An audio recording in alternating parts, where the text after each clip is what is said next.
It's clobbering time!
Clobberanimo! Hey, welcome, my dear friends, to Clobbering Times issue number 463 on YouTube, 1,163 overall, Saturday night Star Trek number 95. We indeed. Hello, everybody. Good to see you all here tonight, and welcome to those that I can't see. The ones are very valued and very beloved lurkers, because I don't give you enough credit, and I do appreciate you so much. So I don't show my appreciation as much as I should, but it's just because I'm absent-minded. Love you as well. Great to have you all here with us, my good friends, for another Saturday night Star Trek. Dun, dun, dun, dun. That indeed. And of course, as always, with me, the most wonderful first officer in the fleet, the extraordinarily amazing, beautiful RM RAQUEL, Commander RM RAQUEL Briggs. Welcome, and everyone, please welcome the Commander. Hi, boss. I love you. I'm looking forward to tonight. It's going to be so much fun. We got 4 more episodes. 4 more. And we're going to do it together. We're going to do it. Indeedishness. So, I just, wow, what a week. I want to have fun tonight, folks, because this has been a crushing week in so many, with just about every way it could be. It's been on, but we all have our rough weeks and everything. So, seeing you all really makes a difference. It really helps, because we all get through this together, right? This is my 3rd stream to be doing today, folks. And I had fun at the other ones. Big shout out to my great buddy Paulie at Latino Slant for having me there to hang out with his wonderful friends. It was a lot of fun reviewing the new Black Panther movie with other lovely Lorena Creole and Arim, as we call her. I always mess her name up. Sorry about that. Arim. And Valiant Renegade and other great friends there. And then, of course, a little while ago, I was on with my great friend J-Man at the Great J-Man channel with our good buddy Sean as well. We reviewed it there as well. So I'm about done talking about that movie for tonight.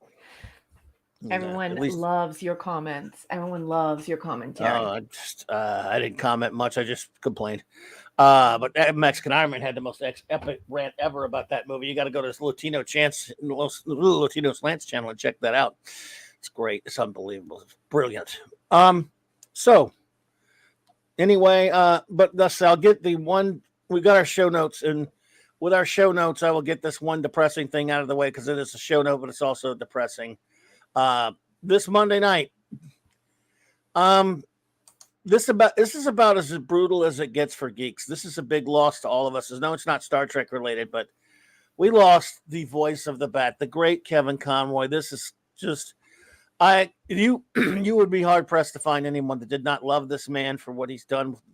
His voice, of course, for the Batman originally on Batman the Animated Series, and then in many other venues like video games and other animated movies. And fans of Batman have lost. It was unexpected. This came out of the blue. He apparently has a short bout with cancer. Only 66 years old. Nicest guy you ever want to meet. I met him once. He was really nice to me. You talk about how we wish, if there was a guidebook written about how a celebrity should treat their fans, this is the guy that could write it, could have written it. The way he was so great with his fans.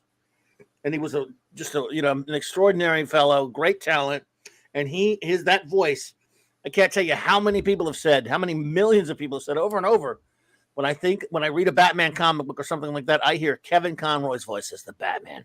He is the Bat, and he was brilliant and a great actor, a great voice actor, and an even nicer human being to his fans. He was great, and this just came out of nowhere. Absolutely tragic. Comic books we talked about earlier this week lost two great artists, Kevin O'Neill and Carlos Pacheco. And then this one is just so unexpected and terrible. So sorry, I don't want to bring everybody down, but this is going to be Monday night. I will pay tribute, a Clobbering Times tribute to the great Kevin Conroy. And the Bat will be missed. The voice of the Bat will never be truly silenced. Yeah. Yeah, I love him. He was great. And then Wednesday night, we'll have a little more fun. This is a rebuke of a piece of garbage that's in movie theaters right now that is trashing a character that's been around 83 years.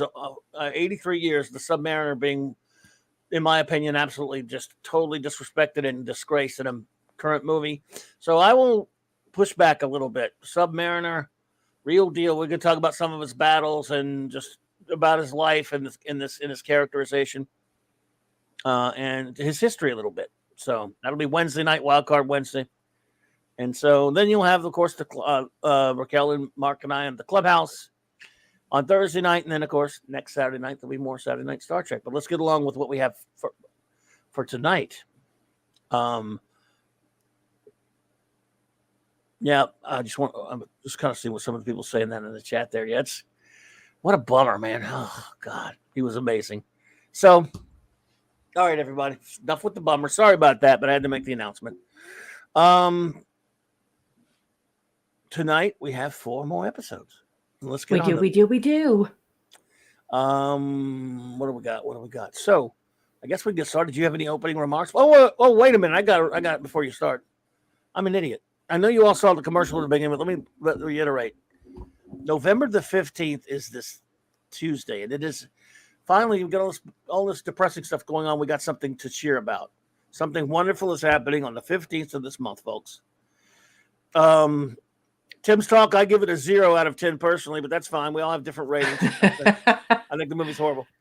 But this Tuesday, we're celebrating something wonderful, and that is the release of our wonderful friend and first officer, wonderful partner in this Star Trek adventure, Commander Briggs, has her book finally being released, and I cannot wait. I don't have it. Well, we're gonna celebrate it that day. We're gonna go everywhere we can to put it out there, the news and everything. So, and we'll have a link links put up and everything where you can order it and all that good stuff. So thank you so much for being here, RM, and take it away. Tell us a little bit about what's going on with the book and where they can find it. Well, it's 2 years ago. I before I used to write short stories all the time, and I would toss them, read them to my family, and then toss them.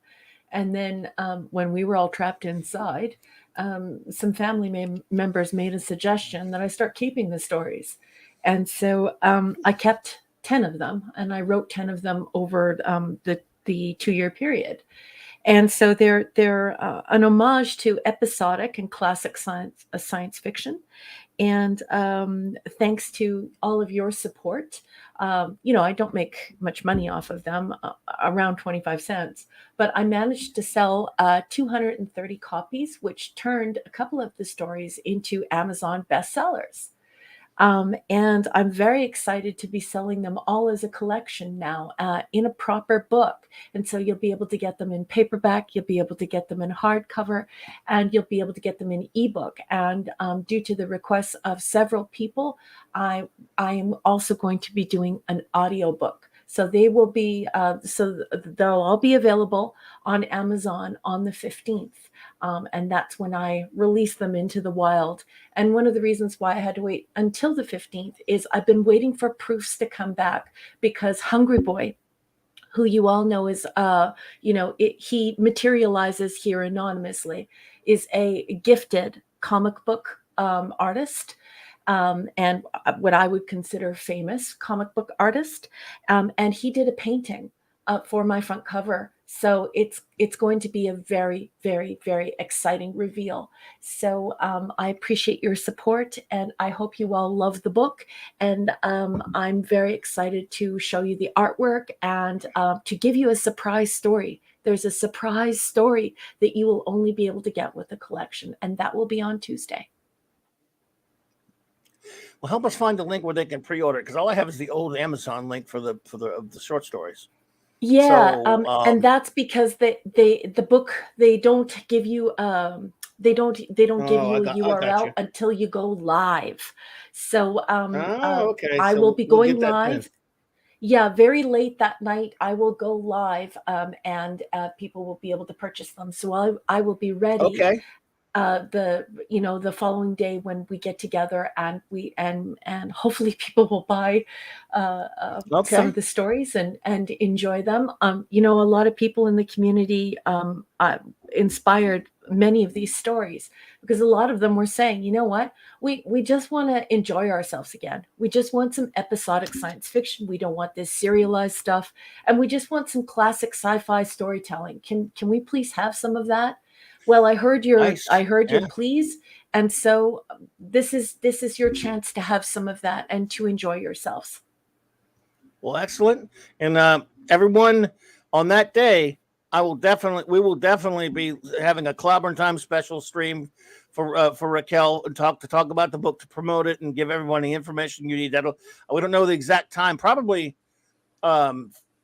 We don't know yet, because we've got to check some scheduling. We'll figure it out and let everybody know. I'll put it on the community tab, and we'll put it over Twit and all that stuff, and we'll let you all know when we know exactly when we're going to go on. And we might even go on. Who knows? We'll go on a couple times if you want. We're definitely going to be promoting that book all day long Tuesday, folks. So we'll definitely make sure you can find out where to order it. I really appreciate that, because I have to say that after writing this science fiction and then doing my research and trying to find a publisher in Canada, I would go on these big publishing websites, and they would actually have a little blurb about submissions where they would say, look, we don't want your science fiction, and we don't want your short stories. They're really pushing for this serialized fiction, and they don't want science fiction or short stories. They don't like that kind of stuff.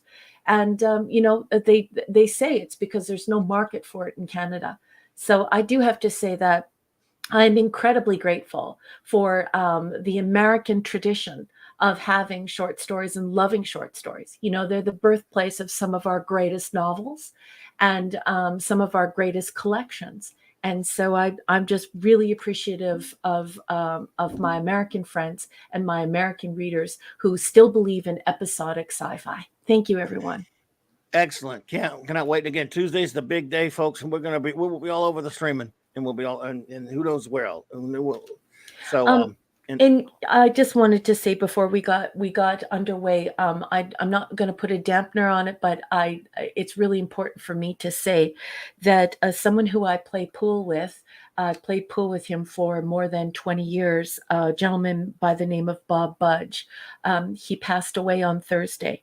And I just wanted to extend my love and my condolences to his family and to everyone who knew and loved Bob Budge. And my friend's funeral was today. I knew her for many years, almost 30 years. She is a very private person, so I'm just going to give her initials, JDL. I love you, and you are going to be missed. You were a great friend to me, sweetheart. And so that's it. And with all that out of the way, let's have some fun. Let's start our I'm so sorry for your loss, by the way. Let us start our hellos. Let's do it. We do this every time, folks. We like to do our hellos to everybody and shout outs. On Saturday Night Star Trek, it is a tradition. So let's see here. With us, of course, tonight is our communications officer is here. Anti-derivative Jill. Jill, there you go. And it looks good to see you, Jill. Busy day, because you know what? We're not going to have the pleasure of reading her wonderful reviews tonight because she was a busy bee today. But I'm just glad that she's here, and I know everybody else. Oh, no reviews. That's okay. Well, there you go. So, Jill, thank you for the $5 super chat. She says no reviews tonight. I'm just here to enjoy. Thanks, Globby and Raquel. Well, thank you, my dear. You're too kind. You don't have to do that. That's very generous of you. Thank you. Let's see here. So that's Jill as your was, of course, our chief of security, the great Lord Thoth. Dude, Avon lives, long live the Legion. And Avon lives, LLL, and Mrs. LT. So hope you're doing well, buddy. Let's see here. Our great wrench team is here.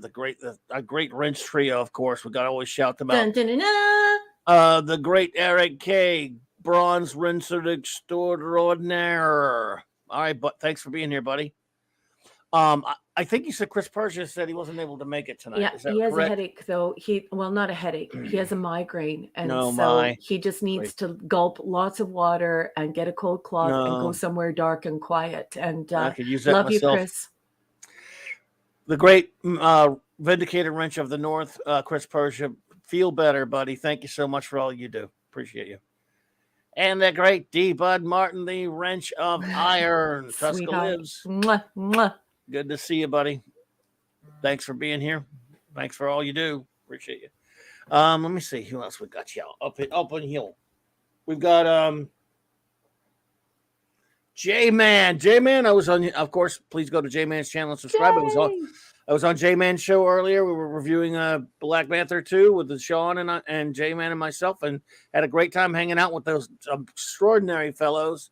You guys rock, and appreciate hanging out with you. And as always, a week from Monday, J-Man and I got another Classic Comics review coming up for the two of us, a Clobberin Times special. Mm-hmm. And let's see here. Shooter. Hey, Shooter. Pew, pew, pew, pew, pew. Indeed. Brian Hepburn. Hey there. Good to see you. Hey, Brian. Welcome. Phantom Outsider, buddy. Fanty. JT Kirk. What's up, my friend? JT Kirk. Always good to see you, buddy. Michael Beacom. Hey. Cassandra Beacom. Shout out to Cassandra there. I hope you're both doing well, my friend.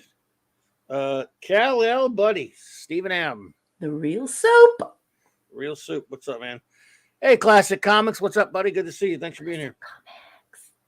The great ED is here, of course. Enigmatic Drop Bear. The erudite bear. He's going to have amazing reviews in store for you later on. Indeed. And, of course, the great Steve mentioned Maddie's daddy. Good to see you there, bro. Hope you and Maddie are doing well. Thor in Vegas and the most exquisite little sweet pea ever. Boosh McFadden. Boosh! Good to see you there, Boosh. Always a pleasure, sir. Lemon Pie. Hey. Lemon pie. The Catman, aka D.D. Myers. Always a pleasure. Hope you and your wife, hope you and the wife are doing well, my friend. Catmandu. Matt G. Matt G. Hey. Your Muslim uncle, what's up, sir? Oh, hey. Thanks for being here. Good to see you. Hungry for something Quatermassive to begin. Hungry Boy, the great artist of Clobberin Times and the great artist of Raquel's work. Wait until everybody sees that painting that he painted, like old school, like painting on canvas. It's incredible. And then we took a picture of it with the DSLR. Oh my goodness, it's so beautiful. Wait to see that. Tyrell 72. Good to see you, Tyrell. Well, you know what that means. He's at work. So it's time for me to give you your Saturday night message. Please do not work hard. Please work safe. And I hope you enjoyed the show. And we will see you after the show. And everybody sends their love and their hellos to you, Tyrell. Mwah! Raymond and Sandra Feliciano. Hey there, Feliciano's King Dolphin TV. In color. Tim's Talk on your left, buddy. Good to see you.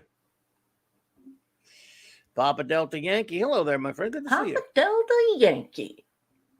Wolfie's here. And the great master of the Limerick, Max Redstone. Maximum Redstone. What's up, buddy? Good to see you. Good to see you. Well, everyone, let us get on with our beeswax for the evening. Tonight, as always, we're going to leave on a cliffhanger because we got a part one of an episode. Into the last one. Can we just push it over the cliff? No, kidding. Yes. That's not foreshadowing. So, what we do here, folks, is we review Star Trek. I've been doing this since January of I need to write it down like on a sticky note and put it on the computer. Shout out to everyone who was lurking out there. Shout out to everyone who was listening later on a download or a re-listen. I just forget it. I should do it at the beginning, and sometimes I remember it, sometimes I don't because I'm an idiot. But thank you. I cannot thank you enough for listening and watching, whether it's, again, like a later rewatch or lurking. We really appreciate you. Yeah, we love you, and we know you're there, and we appreciate your support. And so while the boss is doing that bit of house cleaning, can I just say, please take D. Bud Martin's advice, the great wrench. He's asking you to smash, crash, clobber the like button, and please share this stream and this channel on your socials when you have a chance. We'd appreciate it. Thank you, and thank you, D-Bud. I appreciate that. So yes, I really appreciate the likes, everyone. So let's see here. Anyway, what we do here, of course, is since the January of 2021, we have been reviewing all of real Star Trek, which is 1966 through 2005. The only legit Star Trek that there is. Nothing with that label that carries the label after 2005 is legitimate Trek. It's all filth. No filth here. Filth, and we don't do filth here. 735 Club, as my number one first officer rightly calls it. So, well, it's easier to gatekeep once you have a number. You got a number for the gatekeeper. I'm a gatekeeper. We reviewed the original series, the animated series, the original crew films, Star Trek TNG, and now we're on DS9, and we are nearing the end of the third season. We do 4 episodes a night, usually, until we get to the end of a season and do a couple, but tonight we have 4 more for you.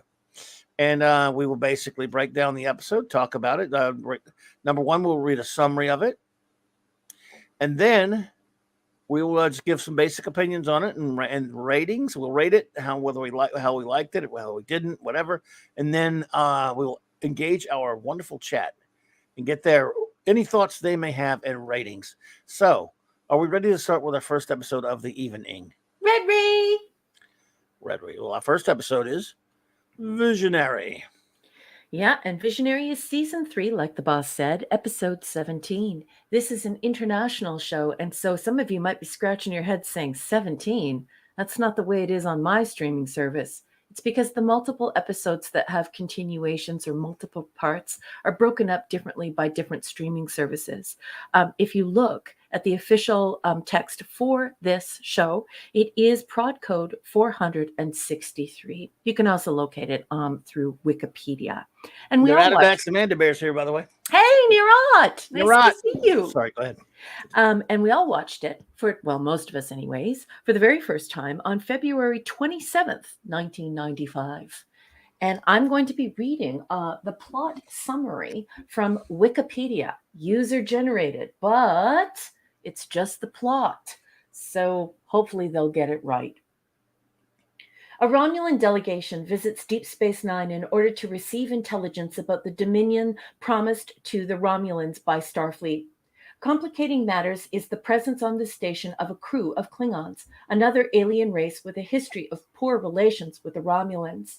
Chief O'Brien, as an unexpected side effect of radiation exposure, begins experiencing time shifts, each 5 hours into the future. He witnesses a bar brawl in which he saves his future self from being stabbed by Klingons. In another time jump, he sees his future self killed in an explosion in a corridor near the Romulans' quarters. In return from the time jump, he reports the incident. The resulting investigation detects the trap being installed by Klingons, leading to the Klingons' arrest, preventing the explosion O'Brien witnessed. In another time jump, he witnesses the destruction of the station. He deliberately subjects himself to more radiation in order to time shift only 3 hours into the future, in order to see exactly what causes the destruction. A cloaked Romulan warship reveals itself and begins firing on the station. After telling his future self about his mission, he dies of radiation poisoning. It falls to the future O'Brien to go back in time and warn Commander Sisko about the Romulan plot. Sisko is speculating that the Romulans intend to destroy the station and the wormhole in order to cut off further contact with the Gamma Quadrant, aims the station's weapons at the cloak ship, and has the Romulan delegates ejected from the station. Later, O'Brien uses his limited knowledge of the future to annoy the profit-hungry Quark. And that is all the collective internet has to say about the plot of Visionary. So tell me what you thought, boss. Well, the way first, hello there, Keely Chow, Roll Tide. Keely. Oh, look who else is here. Look who else is here. Oh, Wendy and Jimmy. Hey. Good to see you there. Hey. Trauma Warriors, indeed. I hope you are doing well. It is wonderful to see you, and thank you for stopping in. It's great to have you here. Well, you know what? It's a pretty silly premise. Let's just be honest. Yeah. But there's kind of a fun charm to it as far as an entertaining episode. I'm not going to be rough on it. It is time jumping all. You know how we've talked over all the time about how they should mess around with time and stuff like that in Star Trek, and they're gonna. I mean, they did connect it to. I don't. It's fantasy. Like in the matter what you do science with fantasy. But there's something to be said for kind of a. I think it's cleverly done. I don't really like the setup premise either, but I just like O'Brien, and I found the episode to be entertaining, but it's kind of a guilty pleasure type thing. It's an interesting idea. It's really annoying after a while when you put it to the think test too much. But I'm not even going to beat up on it that much. It's just it's kind of campy entertainment. I don't really get angry with it because at least it's not like a super, downer. There's sort of a feel of old school Trek that's kind of, it moves. I think isn't it mostly one story? Is there a B plot in this one? It's all over. Is there a B plot? But it's all over. So I'm not all that worked up about it, or I don't really think it's all that great either. I think it's not something I would have if I'm the boss that would say, yeah, let's do this one. It's a little dopey. It's kind of a silly concept. I can't lie and say I didn't find some bits of it entertaining because I like just calling meanie so much, which is no excuse. That's me giving it kind of be a little lenient on it. I go, but where I probably shouldn't be. But is that an excuse? Because when you see a fine actor and a character that you really enjoy, right, and he's dominating the episode, it is less annoying. I mean, if this would have been Bashir time jumping, it would have been a head desk. Yeah. I mean, it's a fun episode. Not all episodes have to completely makes sense to be fun. For example, I Mud is over the top with its comedy, but I love it, even though it has actually very interesting premise to it. It's just they go over the top with it, but I still love it and had fun with it because I think it's really this is nowhere near in that category or even as funny or but it is kind of a fun. But you're not making that argument. What you're making your argument this is kind of a an fun argument one. you make often, which is this characterization of Star Trek as having room for the hard science fiction, having room for a little bit of room for that science fantasy, being able to have character episodes, being able to have comedy episodes. There has to be a dynamic schedule of storytelling when you have an IP this big. So I think that's a great argument. You make it often, and I think it's a great argument. It's innocuous fun. It's I think even though the premise is silly, I think it's cleverly done. So I find it to be a fairly entertaining episode. Although not my druthers, because I really don't think they need to mess with time travel. However, I'll give them this. At least it's an accident. Like I said, intentional time travel on Star Trek aggravates me the most. Like when they accidentally slinks around the sun is one thing. When they do it on purpose in Assignment Earth, I'm aggravated by it. Now I know they did it in The Voyage Home, and I still love the movie, and it's fun. Yes, they had a reason to do it. They had a reason to do it in that movie. They didn't have any reason to do it in Assignment Earth. I'm just using it. See, I could criticize Real Trek too, everybody original. But so if it's, I can't stand it when it's a dumb accident like in past tense. This actually makes more sense to me than past tense. Yeah, which I hate. Yeah. But that's just me being selective, I guess. So notes. Okay, here are my notes, folks. I take notes when I watch. I've been watching Star Trek for over 40 years, and I rewatch it from beginning to end every year. And so I thought, what could I add? And these are my actual notes that I take with a pencil and a piece of paper. Here they are. Terok Nor's maintenance tunnels were not invented or designed by the fictional scientist Matt Jeffries, who, in real life, was an American aviation and mechanical artist who designed sets and props for TOS. He also designed the original Enterprise, the bridge, and, of course, when it became necessary, he designed a sick bay. In universe, a Cardassian would have designed the ships and tunnels. So when Sisko says he doesn't want O'Brien working in the Jeffries tubes when he's, not feeling well, he's conveying sloppy writing that should have been caught. So here we have another one of these times where there, Ronald D. Moore or someone should have said, So that's a boo-boo. My next note is the time travel is bad enough. The multiple ways to kill O'Brien is too Final Destination for me and for the audience. I didn't know you knew Final Destination. I didn't actually watch it. It's that my offspring watched it, and so I watched it from halfway watched it from the kitchen as the offspring and her friends were watching it. I actually like that first movie. That's weird. It's far too violent for me, but it's a guilty pleasure. Yeah. Good catch, boss. Then my next note is O'Brien predicts multiple ways he dies and the total destruction of the station. Thank God he can time travel, right? Thank God. I think that the authors, the writers' room that put this junk together, I think they really defy our ability to stay immersed in the story because, thank goodness that all of the times that O'Brien was going to die happened just when he got radiation poisoning. Very strange. Thank you. Yes. And annoying. And then I wrote total gobbledygook with an exclamation point, and I underlined it. I said, this is word salad nonsense. And now we have nonsense time travel devices. We have past travel. We have present travel. We have future travel. This is lots of time travel. This is lots of science fantasy. This is paradox on parade. And those are my notes. That's the total of my notes. I will say the one thing that did aggravate me is I think I was willing to cut him some slack and at least have some fun with it. Mm-hmm. But the one thing that aggravated most is later when we find out that Bashir comes up with this dumb way of injecting him with this stuff. that would allow him to choose where he goes or whatever. Yes, exactly. That's the worst. That's the worst part for me. I mean, again, it's all too pat. It's all too convenient, as the church lady would say.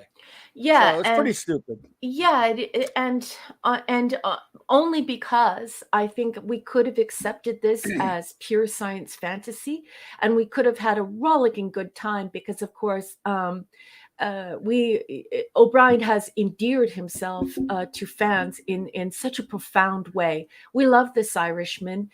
He's just the best. But they just keep coming up with ridiculous ways that he's supposed to die. And wow, we're so relieved because he doesn't come anywhere near dying that often in the show regularly. So it's just, boy, they hate O'Brien. yeah, like we love him. So what's going on here? So this is directed by Reza Badiyil, and the story was written by Ethan H. Koch. Yep, that's his last name. And the teleplay is John Shirley. So just not good. Ronald D. Moore, what were you thinking? Head desk. Filler. That's what I think about a lot of these episodes that are like when they just have. Because in theory, I like the idea of having standoff one, singular stories like this. Short story. You talk about short stories. It's a short story, just not a particularly good one, not a well done one, not a well thought out one, but the heart's in the right place in terms of doing a story that has not connected to the previous episode or the next one. I like that. I don't mind them. I don't even mind if the show gets silly sometimes, but man, it got really silly at the end there with the inject whatever that stuff was. He's injecting him with that. Yeah, he injected. Chris isn't here, and usually Chris usually tidies up for me on this one, but it's either Tetrion Fields or it's Tachyon. Some sort of rumbo jumbo. Something or Tetrion. And Chris usually sorts that out for me in the chat. I miss you, Chris. I love you. But the fact that it's a little injection and then he gets that little box and then suddenly he becomes the time traveling wizard. It's just head desk. No, it's okay, Papa Delta. I understand. I appreciate that. Thank you. We're good. Just I'm about to ask in a second anyway. So I'm gonna go ahead. Tetri mumble jumbo, whatever you want to call it. Yes. So right, LT has stepped in Chris's place. Just let me put it up on the marquee. Tetrion equals radiation, tachyon equals temporal. Okay. Covered. Gotcha. Yeah, it was it was just gobbledygook. Love you, LT. It was gobbledygook is the way to put it. There you go. So what is your rating of this one? This should be an F because they denied us science fiction, then tickled us with this idea of science fantasy, then crapped all over it. So it should be an F, but it can't be an F because I love O'Brien. I love seeing him on screen. I love the storytelling through him. I think he's marvelous. Of course, I'm Irish. I love Colmini. So it's as low as I will go is a C- with a very stern whack on the back of the hands with the ruler for the nincompoops involved in the little box and injection balderdash. Right. That's it, boss. Right. Hey, Midnight's Oblivion. Hey, Midnight's Oblivion. So yes, Bush says magic time travel drugs. See, I reserve my Fs and even Ds for episodes that aggravate me and piss me off. If you didn't piss me off, if I just think it's lame or silly, I'll give it other types of criteria, but and I won't give it a high score. But anything a D or lower has to really aggravate me or bore me to tears. Right. Or it's got a real. So I actually had the same issue. I had a C-. I guess because we've been seeing so many lately that aggravate me. I see this and I'm like, and O'Brien's entertaining. Yeah, it is silly. I look, I have no defense for it. I just find it sort of it is TV after all. You're sitting there, You might as well be entertained. He's entertaining. Some of the character stuff is entertaining. It's just a dumb idea. It's not a good story. It's not. And Ronald D. Moore, he deserves shin kicks. And I might he even always wear does, shoes though. while I was shin kicking him. What does You know he? what I mean? Does he ever? He always does. Yeah, but I just want to He's got a say busted that shin, I though. love your litmus test. And I totally agree. When something is meant to elicit rage from me, or is meant to offend me or admonish me, that's when I start breaking out the F's, right? But Yes. just because of O'Brien, I just can't give it that low of a grade, because O'Brien is delightful. I love him, and I love him as an actor, and I think he's a great character. And you didn't have to see Keiko, so you did even better there. Look That's who's here. Look hey! A Palamy's minion. And the pepperoni.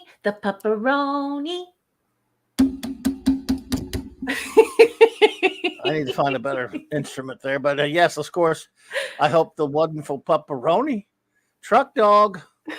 Look at how gorgeous that dog is. Look at that puppy dog, everybody. Oh, I would kiss that dog. I would smooch that dog's whole face. What a cute puppy.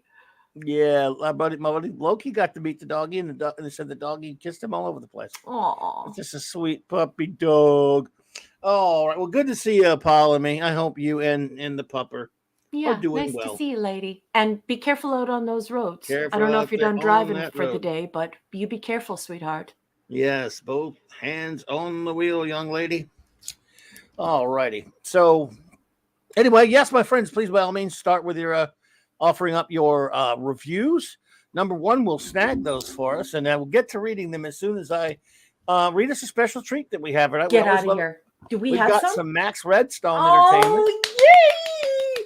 Okay, everyone, you heard the boss. He gave his the word. Please go ahead and give your reviews, and we're going to hear Max. Yes. And always appreciate the great Max Redstone and his lyrics. With this one is for visionary folks. So here we go. Some Max Redstone entertainment. 1 second. Let me see. All right, let's see. Here we go. All right. Visionary by Max Redstone. It says, Chief O'Brien is in time jumping mode as Romulans and Klingons want to make DS9 explode. With intrepidity and strife, the Chief will save many a life and show that Quantum Leap should have been capped to one episode. Wow. Nice work. Oh, Max. You rock.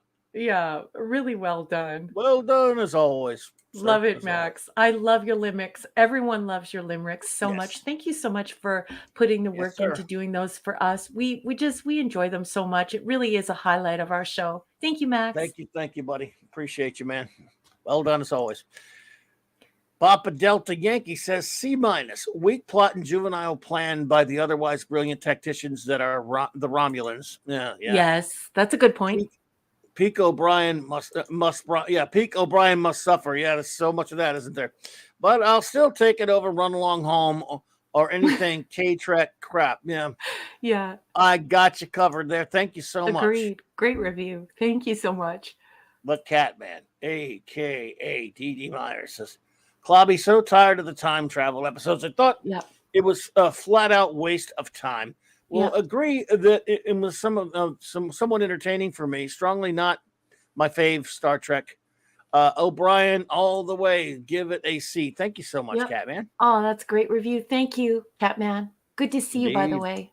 Indeed. The great Lord Thoth says, this is a C-. Not a great story, but Calm is a great actor. I think it was an okay story with some good points. Mediocre. And I'm kind of that way myself about it. Yep. I agree, LT. We need to get through this season. Wolfie says, run along to the future? Yes. This ain't that bad. C for JT Kirk. He says, no Keiko B story raises the score. But in the end, I hate temporal mechanics. Yes, and I agree with it. That was good. That was a line, of course. Also, points deducted for a tiny little device being able to transmogrify a replicator into a transporter. Right? Yeah. Yes. Ugh. Why? Why? It's an Weird. excellent review, JT Kirk. Indeedishness. Max Redstone says C+. Theorizing that one could time travel within his own lifetime, Chief Miles O'Brien stepped into the quantum leap accelerator, and vanished. His only guide on this journey is Julian. Oh, barf. Let me find this next one. I got a phone. There we go. An observer from his own time who appears in the form of a hologram that only Miles can see and hear. And so, was his name Al? No, it's Julian, sorry. And so Chief O'Brien finds himself leaping from point to point. So annoying. Striving to put right what once went wrong, and hoping each time that this is his next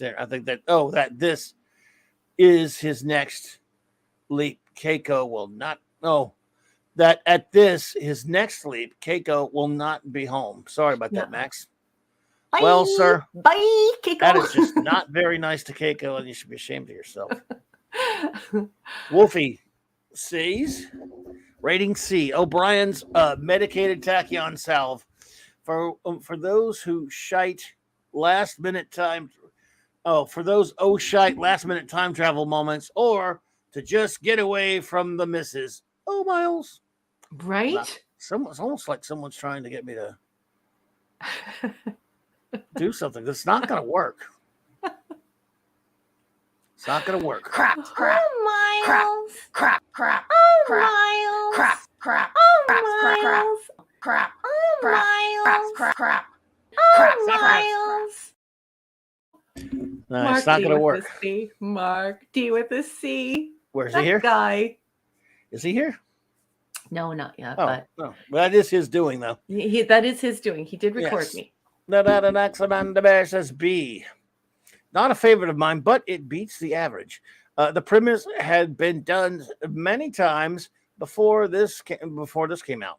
However, the acting and general quality of the episode was pretty good. Thank you, Narat. Appreciate Gotcha. T-Bud, I love you, T-Bud. Let's see here. Michael Beacom says B+. What? No weak B plot? What went wrong? Oh, wait. They brought in a real writer, John Shirley, a good sci-fi writer and urban horror writer. Co-wrote this movie called The Crow. Wow. You might have seen. I have seen. Nice job, Michael. Let's see. Bear. Page 217 of the Deep Space Nine companion, by the way. Bear was not entirely happy with the episode. It was good, but it seems like a show. It seems like a show that could have been done on TNG. Yeah, shows you Bear's feelings toward TNG, that it's a derogatory term. Interesting indeed, there, Michael. It did have that feel of it, that's for sure. I gotta say. Papa Delta Yankee, you're such a sweetheart. Thank you. I do love making fun of her. Of course you do. Well, who doesn't? Yeah, I usually hate time travel, but we'll make an exception. Not perfect, but hell, at least it seemed they were trying. The scene where Odo, both O'Briens chime in unison that they hate paradox was good. Yes, yes, sir, it was. I hate quantum mechanics. I think that's what they say together. Mechanics. Yeah, I love it. Shooter says B+. More time travel at least. It is interesting and non-preachy. Every bar needs a dartboard. Yeah, that's the beginning of the dartboard, huh? Even if it is never used for safety reasons. Even if it's never used for safety reasons. Sorry. Excuse me. If you have Romulans about and you're detecting a singularity, logic says it's a cloaked warbird. Why did it take the crew so long to work that out? Oh, Shooter likes his. Shooter's like me. Shooter likes his continuity. It has to have continuity. I mean, science fiction people, they hold stories to a higher standard, and they want that continuity so that they can stay immersed in the stories. So I don't blame you, Shooter. Yep. I suppose it does play to continuity with the last time travel ep. Romulan tech has temporal side effects. Wouldn't Romulans exploit this? One would think, wouldn't want to, but yeah, I mean, let's see. Still some fun cause and effect. Classic Trek aliens, Klingon and Romulan animosity. This episode does have some very good humorous dialogue, which bumps its rating up. Got one more. I had something, but changed my mind. Okay. Well, got you covered, sir. Raymond. Thanks for the heads up, honey. Raymond says, C-. It's a dumb plot in another Miles Suffer episode, but Calm saves it. There you go. I agree, Raymond. I'm with you there. The great Bronze Wrencher, Eric Casas, C. Why does Miles not drop after the last time shift? I love O'Brien, though. Well, yeah, we all love him. Yep. It's fantastic. Oh, thank you for the $2 super chat there. You're too kind. Eric says, why do you hate me so much? Oh, Miles. Oh, sorry. I love you, Eric. You know who to blame for that one? Yes, Mark D with a C. Mark D with a C. Midnight's Oblivion says C. Thank you so much, Midnight's Oblivion. Appreciate that. Thank you, Midnight's Oblivion. Let's see here. Hungry for something quatermassive to begin. B, he says. Annette Helday, or how have you say Helday, as a Rami, adding hubbiness. Miles as the victim plot anchor. Again, blah. Yeah, victim plot anchor. I like that. But at least there's no he's crazy stuff wasting 25 minutes, proving him right. Good part. Let's see here. Since Ramis are an uber militant culture, 'twas good to see them matching the Klingons in the bar fight. Plus, I always investigate Quark. His pure brevity of the soul of wit. I love that when he said that. That is great. I always investigate Quark. I love that. That was great. Always some good Odo moments. Since Ramis are bad guys, amusing that their personal questions to Kira were as uncouth, one-sided, and unwarrantedly invasive as the half-witted pseudo-journalism from BuzzFeed. Wow. Boss man, yes. just hit pause for 2 eggs of a puppy's tail. I'm so sorry for interrupting you, but you should know that Mark D with the C, our chief engineer, has reported for duty. He is on the bridge, sir. Yay! Welcome on the bridge. Tightly written, lean, no fat, a welcome respite from Oprah in space. Nice to see the in the next 5 hours stuff rather than the Cameltonian. Wow. Writers, timey-wimey stuff. Yeah. Where are you? I like it. Thank you, sir. Where are you? Do you remember that? Says, so bad. Yes. I wish I didn't. Now you reminded me. So thanks a lot. Sorry. Blame Hungry Boy. It's his fault. It is his fault. It's always his fault. When it's not his fault, it's Mark D's fault. It's true. Just ask LT. He's the chief of security. I wouldn't mess with him. Yes, indeed. Steve and M, the great KLL, says C+. As far as Star Trek time travel episodes go, this one is okay, but it isn't entertaining enough that one can completely suspend one's disbelief given the premise of this story. As it has been pointed out on this very live stream, though time isn't malleable, and therefore O'Brien traveling into the future and then returning to the present past just doesn't work. Yeah. In order to preserve the timeline and prevent a paradox, the O'Brien who is traveling through time would have to be from a different dimension, not from any point in that particular. And once again, the thing that makes me upset is that Julian is okay with harming one of his patients. You know, a lot of people in the chat are with me when we say that Bones would like he would have Julian flogged. He wouldn't be allowed to practice medicine anymore if Bones were around. So anyway, sorry to interrupt. Please problem. continue. Universe is something. I forgot what the previous thing. Something. Universe's timeline. Still, it's an overall somewhat enjoyable episode with a satisfying conclusion given the events that led up to it. That's a great review, Kal-El. What a great way to start up a conversation. Love it. Well Thank done, you so sir. much. Bush, I thought we already had one from Bush. It might have been because he dropped one of his early, and I just made sure that I caught it, so then it looks like it's double. He just did this because he has really nice manners, and he thought, oh, he tossed the first one out too soon, so he didn't want to trouble us. So I got one the in first with one. the pack. Tossed it out. So that's yeah. I remember liking that O'Brien was figuring this out and mapping out a plan, but Julian's magic drugs made me roll my eyes. A very enthusiastic. Boosh!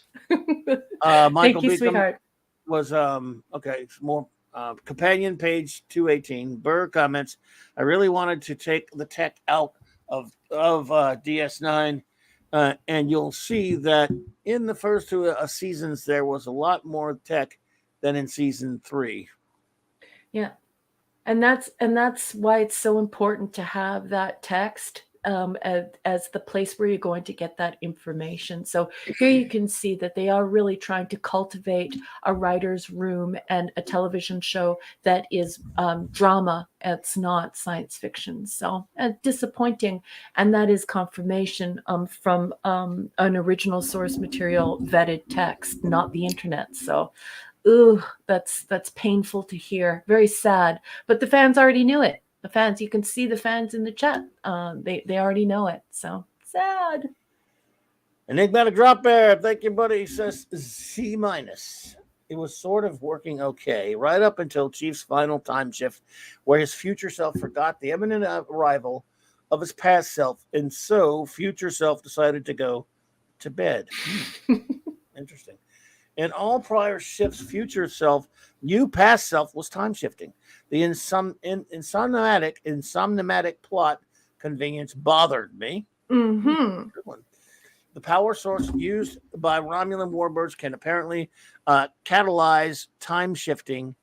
Catalyze time shifting in any individual dosed with ionizing radiation. Right. This means Romulans can be time travelers. So breaks Star Trek. Good parent again. Right. Yeah. Wow. The story postulates future events are not preventable, even when forewarned. Vis-a-vis the Baral and Quark spar, it can be seen to imply that an individual's species innate nature is immutable. There are racist overtones, e.g., Odo assigning blame based on species. These implications are antithetical to Star Trek's vision of an optimistic future. I picked up on that as well. Wow, there you go. The Romulan debriefing scenes were interesting, providing insight into the price they demanded for loan of their cloaking tech. Kara's role as a dysfunctional diplomat was also amusing. Yeah. What a great review. Lots of juicy stuff in there to keep the chat bumping. Thank you so much, Enigmatic Drop Bear. Yeah. I don't see any other reviews. I think that's it, boss man. Well, we got the caboose. The caboose has not reported yet, but he might not be ready. He was out on a hot date with a hot chick. Yeah, yeah. He can throw that whatever he thinks of this episode later. We'll grab it. I guess we can move on to the next one if you want. Let's do it, boss. Let's do it. If he throws that in before we get to the next one, we'll. No rush, duder. All right, let's see. Our next episode is. Hang on a second. Where are we? Got the picture. Put the picture up. Distant Voices, folks. Distant Voices. Season 3, episode 18, prod code 464. This was first broadcast on April 10th, 1995. I'm going to be reading from Wikipedia. The plot, according to numerous users.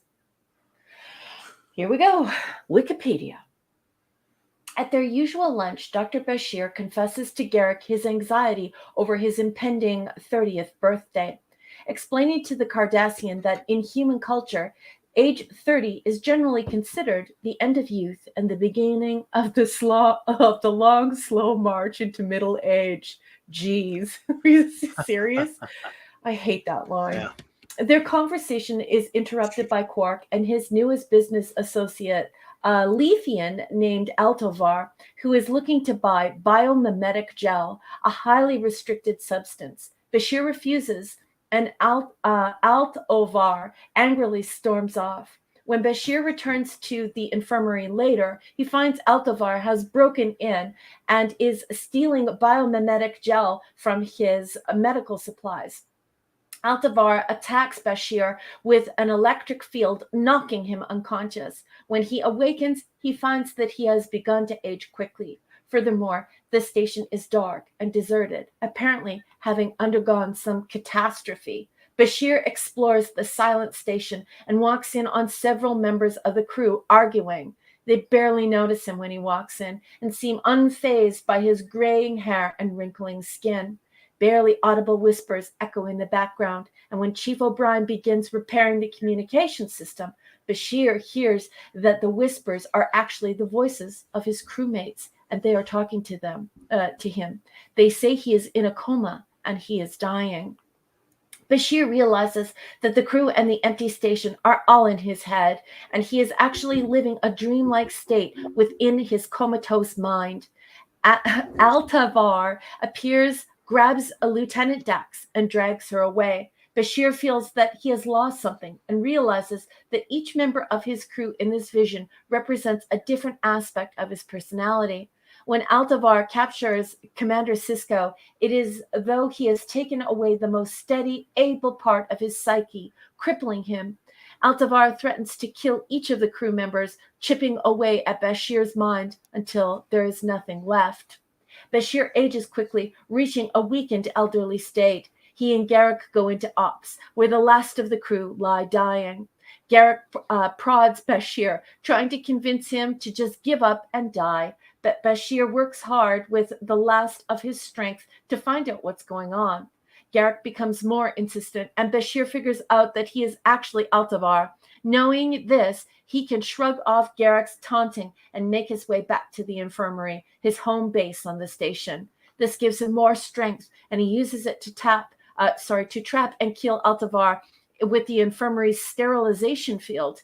He wakes up from his coma with his real crewmates keeping vigil over him. They inform him that while he was battling Altavar's psychic illusion, the real Altavar tripped the infirmary's security alarm and was arrested by Odo shortly after the break-in. Afterward, while Bashir is eating lunch with Garrick, he says he cannot help but take it personally that Bashir's mind would present him as someone untrustworthy. He adds, "There is hope for you yet, Doctor." And that is all the collective internet has to say about Distant Voices. What did you think, boss? Hey, Mr. Angel. Welcome, Chef. I hope Chef. you're doing well. Oh, did you see this? Everyone, What? heads up in Nice. the chat. Mr. Angel just said, "Yep, feel a lot better. Home since yesterday." Yay! All right, That's fantastic. Yay! Chef, That chef, is great, chef. great. Absolutely, Mr. Angel. Glad to hear it, sir. Glad to hear it, my friend. Yeah, the episode. I get what they're trying to do. There was some interesting stuff, some nice character moments between Bashir and Garrick, especially even later.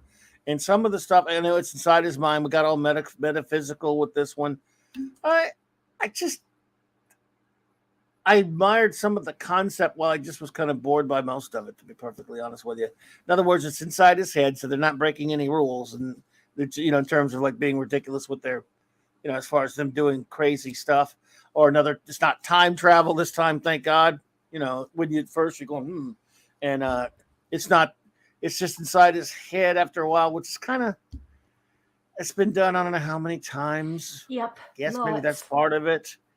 I really do. I'm one of those who really does like Bashir a lot as a character, but I'm just an episode like this. Did he direct this one? I think he might have directed it. No, it was directed by other- Alexander Singer, but the story not was Siddig. by someone you and I don't like very much. Well, I shouldn't. Oh I yeah, shouldn't your suppose old you buddy don't like- Minosky, right? I don't, because of the way that he bragged sucks. about getting rid of Gene Roddenberry. Maddie's dead. The doctor said it's time for my annual metaphysical. Yeah, I can respect what they were trying to do. You know, letting all the actors playing facets of his personality, but after a while, I was like, it's really not particularly that compelling. And some of the stuff with Garrick was, but for the most part, I just kind of wandered through this one aimlessly, going, yeah, I'm really not that. You're not. I mean, again, we've had some episodes that have pissed me off lately. You're not doing that. You're just like, I get what you're doing. It's kind of dull. It's. I know you're trying. You know, again, it feels like one of those TNG episodes that's just trying to be weird because they're bored. They don't have anything else to do. Yeah.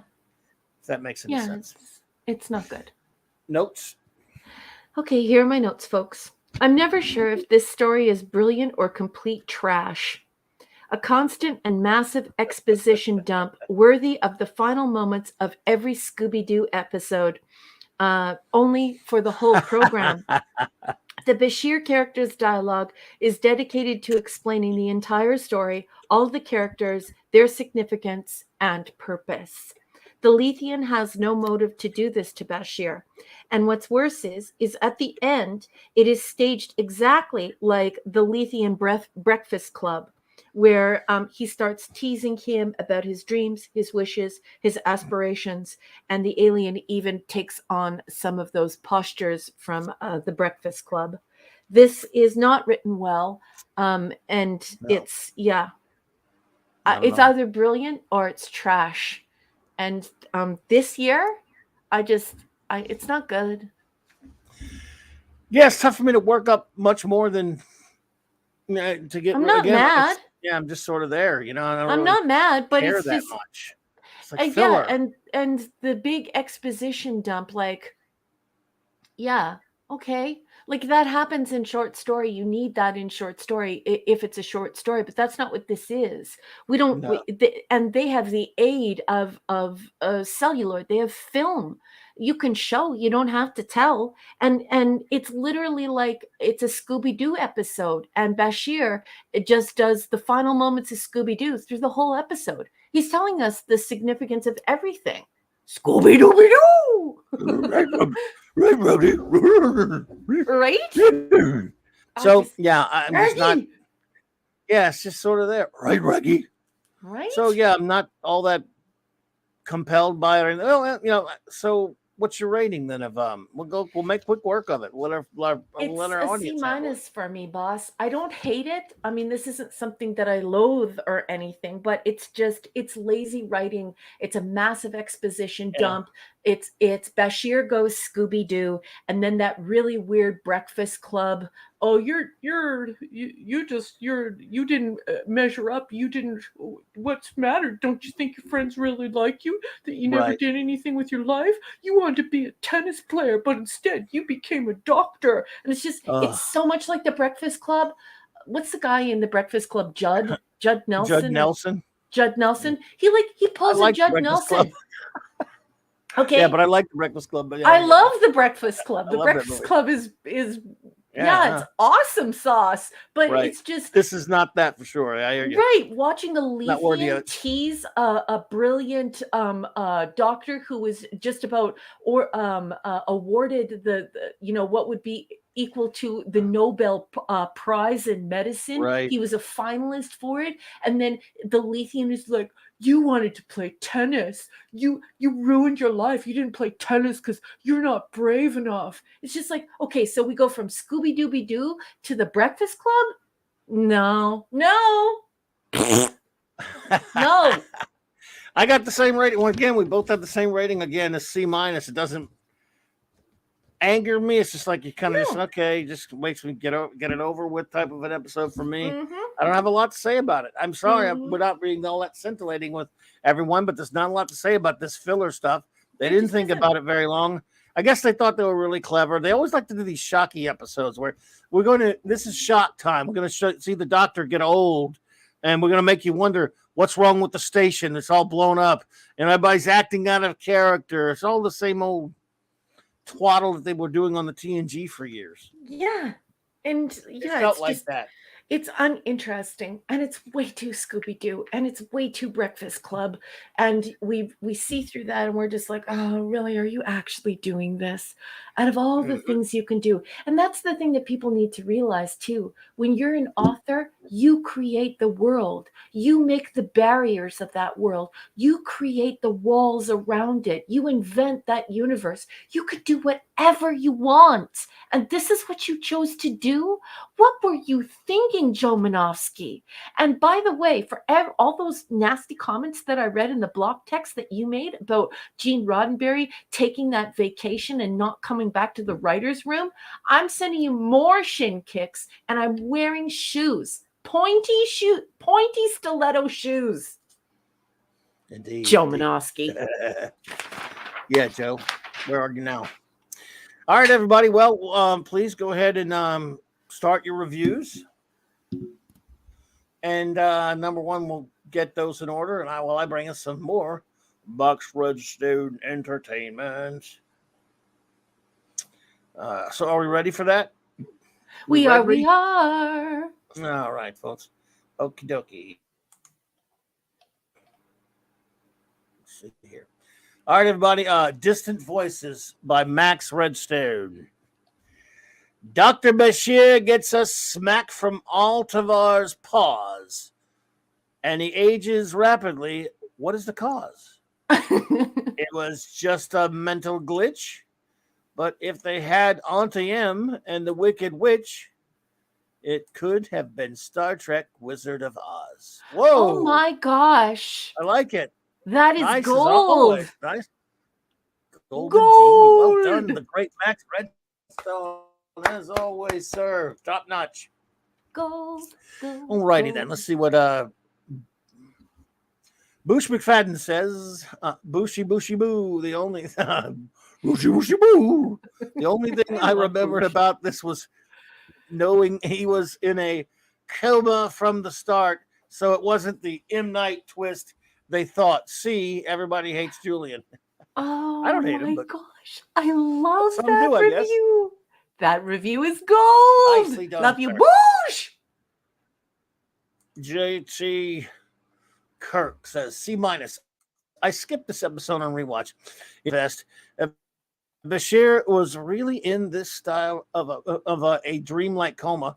Wouldn't he be more involved with Jadzia? Yeah. Maybe he was, but this is a family show. Well, I don't know, man. I hear you. Max Redstone says, "Three dwarfs come forward and sing. We represent the DS9 Guild, the DS9 Guild, the DS9 Guild." And in the name of DS9 Guild, and in the name of the DS Guild, this episode will get a D+. Oh, sorry. D+ from Max. Well done, sir. Enigmatic Drop Bear says D-. Another of Joe Manofsky's prosaic concoctions. This time, he combined a comatose dream with the cliched fear of turning 30. The cliche that opines age 30 as the end of youth. What bollocks. When I hit 30, I had some issues with it, but you look back and you go, that is bollocks now. But yeah, D-.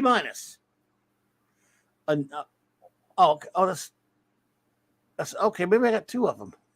Two of the same. That's 1, 2. Okay. PvP is here, boss.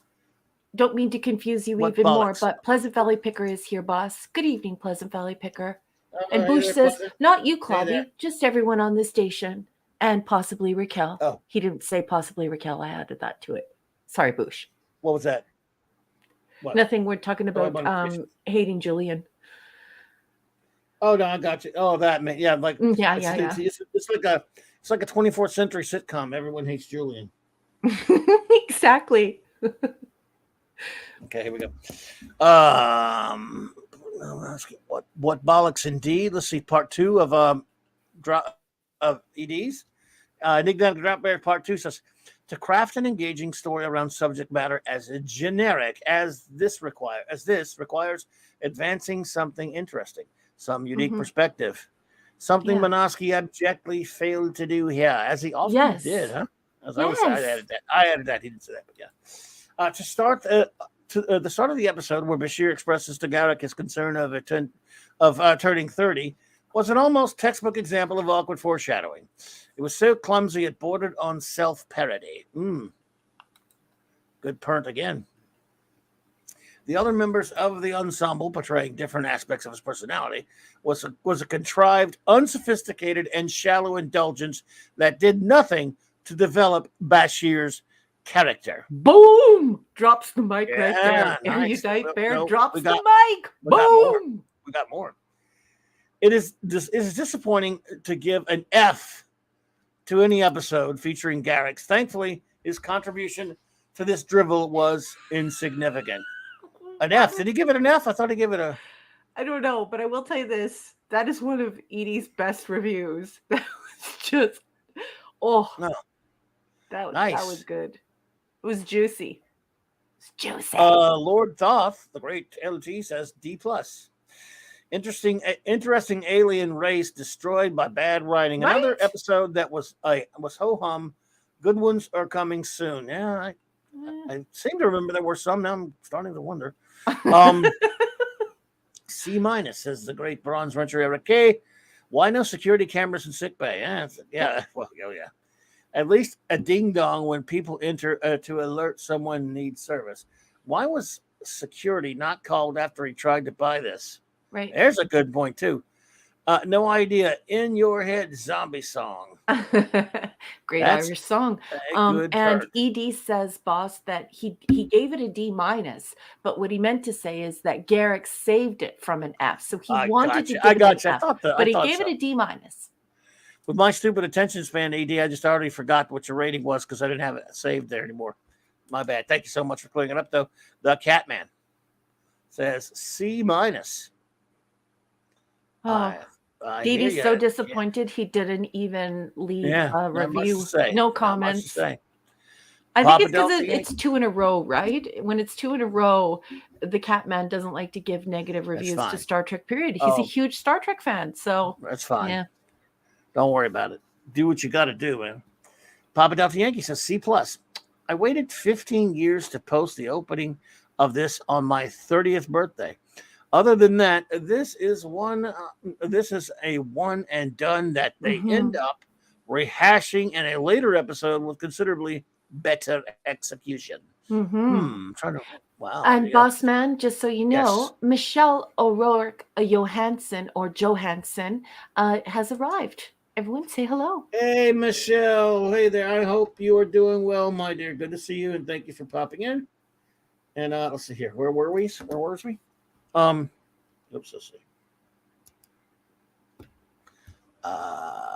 Okay. Michael Bacon says C-. Another it's all in your head ep. Sigh. At least Wesley didn't blast Bashir into non-existence for it. Page 221. Bear's anti-science bias is noted again. Bear and the others knew they had to. So sad.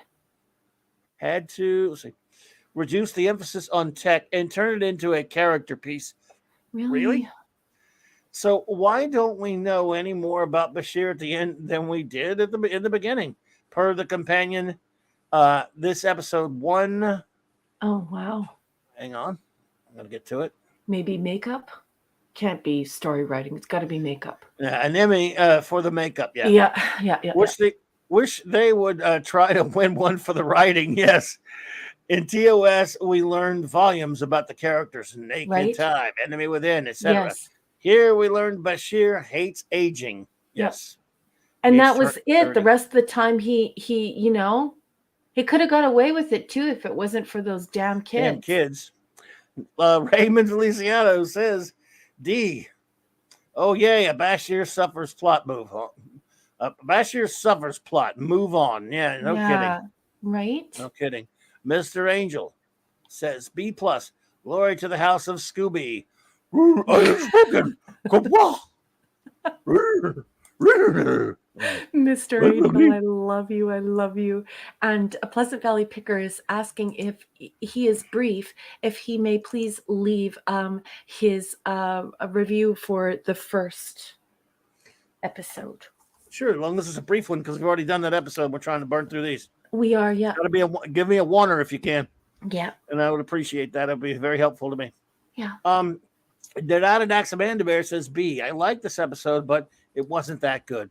Thank you, Narat. Appreciate you. Let's see here. There is a little nugget of genius in there. Like I said, like I agree with Narat. Like sometimes you think to yourself, wow, there's such a great little nugget of an idea here. And this could have been something really special. It could have been something really brilliant. But then it's yeah. Oh. Shooter says C-. This is an interesting premise, but fails to convince me that Bashir can fix himself from within a coma, unless there is something special, I think it means, about Bashir. Well, they're stealing from Lawaksana Troy, who has to find her way back when she's put into a coma. Oh yeah, that's right. So it's just this is what I'm talking about, Shooter. I'm sorry, but let's just hit pause for a second here on 2 of 3. I hate interrupting the boss, but this is what I'm talking about. Like I always watch Star Trek in a linear way, and this is what I mean when people are like, "Oh, well, how come you can't remember that episode?"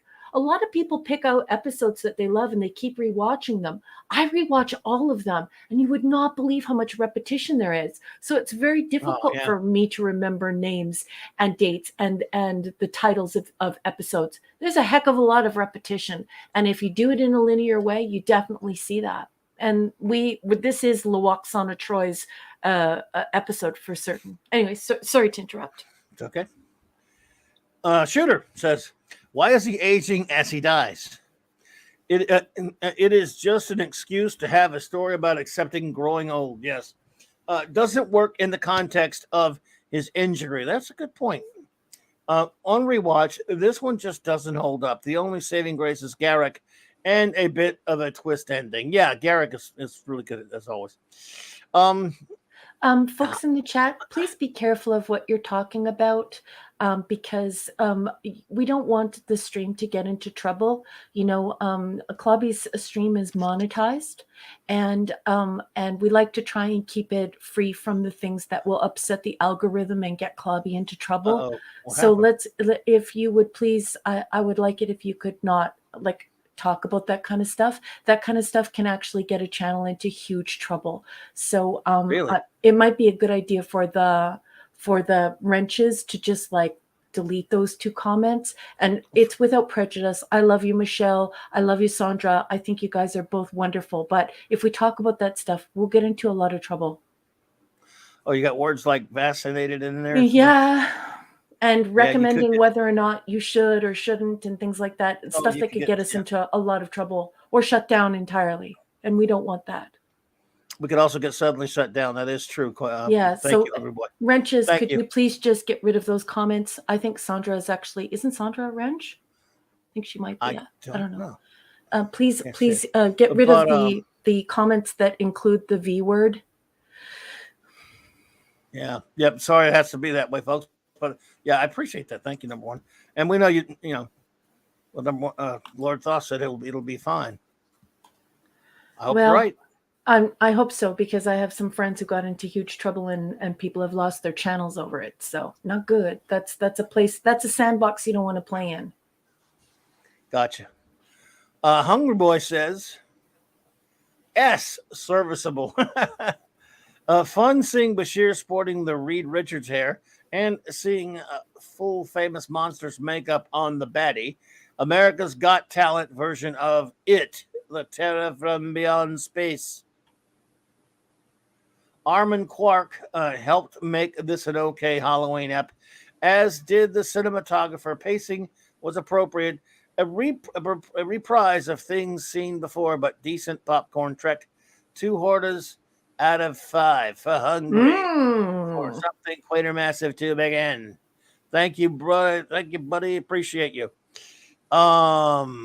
Steve and M, the aka the Great Kal-El, says, C plus.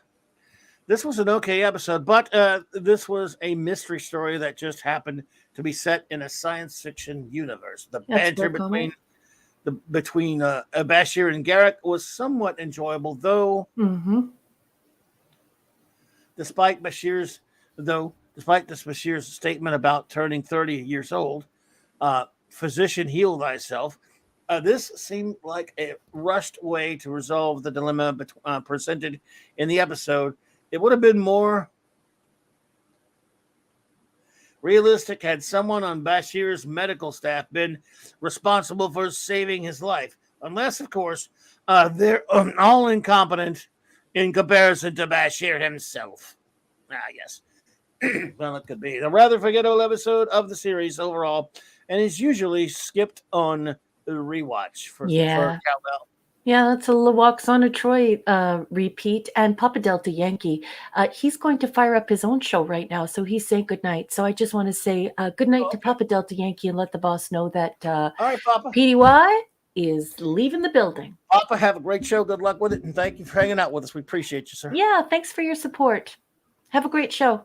Mark D with us. He says C- visionary. What could be better than 2 miles? Definitely not 2 Keikos. I despise time travel in this way, and this was a timey-wimey mess. If Romulan tech for warp tech causes time travel, how many Sam Beckett's are out there? Says he. There you go. If Miles had encountered Scott Bakula, that might have saved the episode. P.S. The STD writers obviously have never seen this episode. He's referring to the episode where they talked about their Romulan start, engines and stuff. PvP, but wasn't my picker. Hey there, says I liked the first one with Miles suffering again. Klingons and Romulans in a bar fight. Gets a plus for Julian and Miles playing darts. Still with a technobabble that drags it down to a B. Thank you, Pleasant. Mm-hmm. And now for he's got a review of the Distant Voices, I guess. I like this episode, which featured Julian. His unreal reality was interesting. His discussion about how he valued Dax, or how he veiled Dax, maybe probably valued Dax, as a friend was great. Mm-hmm. Yes, we guys can love a woman as a friend. I love that Julian finally realized he could defeat his adversary with his mind. I give it a B. All right, PvP. Okay. Thank you. We have one more here. A cheeky, fun comment from Max that I thought you'd like, boss. If they wanted to make it a real nightmare, they could have brought in Dynamo Dower to reprise Dr. Pulaski, who would then tell Julian all the ways in which he was wrong. Agreed, Max. Agreed. And I believe going once, going twice. I guess that's all of our reviews for that one. Although I'm sure Mark might have one for that. LT says, I love several women as friends. Yeah, well, good guys usually do, LT. You're one of the good ones. I do too. But, yep. Let's see. I think we all do. Let's see here. So I think that's, well, Mark D, if you get one for the next episode, let us know, dude. Oh, 30 seconds. Okay, we got 30 seconds. We're going to fast forward Mark D's review, but don't worry, I won't sing anymore. We'll wait for 30 seconds. You get all caught up, dude. But yeah, it was we're making good time, so we're fine. We made for us relatively short work of this episode. Speeding through it. Oh, here goes. Do you see it, boss? Yes, he says C-, and now for a very special episode, Schlock. Meant to be a vehicle for Bashir, Siddig, and the actors to show off their skills. Mm-hmm. Siddig does have some good scenes, but this is a typical alien in my head with no surprises or great revelations. And what were Altavar's motivations? The only thing we learned was that the Doctor is really good at tennis. There you go. Yeah, that was ridiculous. Oh, Hungry Boy, I love you very much. Next episode, we ready?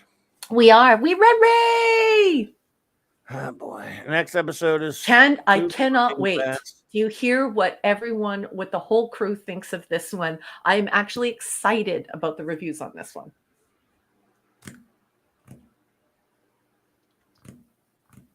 Through the Looking Glass. Are you there? Gotcha. I'm ready. Okay. All right. Through the Looking Glass. This is season 3, episode 19, and the prod code is 466, and this was first broadcast on April 17th, 1995. And I'm going to be reading from Wikipedia, the plot as written by multiple people on the interwebs. Cisco is abducted and taken to the mirror universe, which Kira Nerys and Julian Bashir visited the year before by Miles O'Brien's mirror universe counterpart. This O'Brien explains that Cisco's counterpart, the leader of the Terran, i.e. human rebellion against the Klingon-Cardassian alliance, has been killed. Wow, this is some special writing.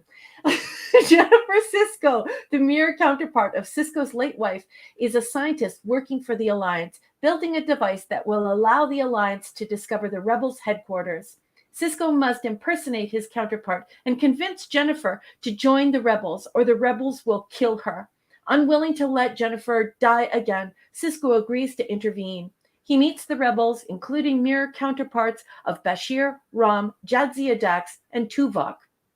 Terok Nor, the mirror Deep Space Nine, is a brutal Alliance mining station run on Terran slave labor, ruled by Intendant Kira. Jennifer Cisco, who despises her ex-husband, is working under Kira's supervision, believing that the bloodshed against the Terrans will end once her device is completed. Rom, seemingly betraying the rebellion, informs Kira that Benjamin Cisco is alive, enabling Alliance forces to capture him and O'Brien and take them to Terok Nor. Kira sends O'Brien to ore processing with the slaves and takes Cisco to her quarters. When Cisco meets Jennifer, he apologizes for his counterpart's past treatment of her and tries to convince her that the Alliance is her real enemy. Sensing he may be winning her confidence, Cisco signals O'Brien using communications concealed under their skin.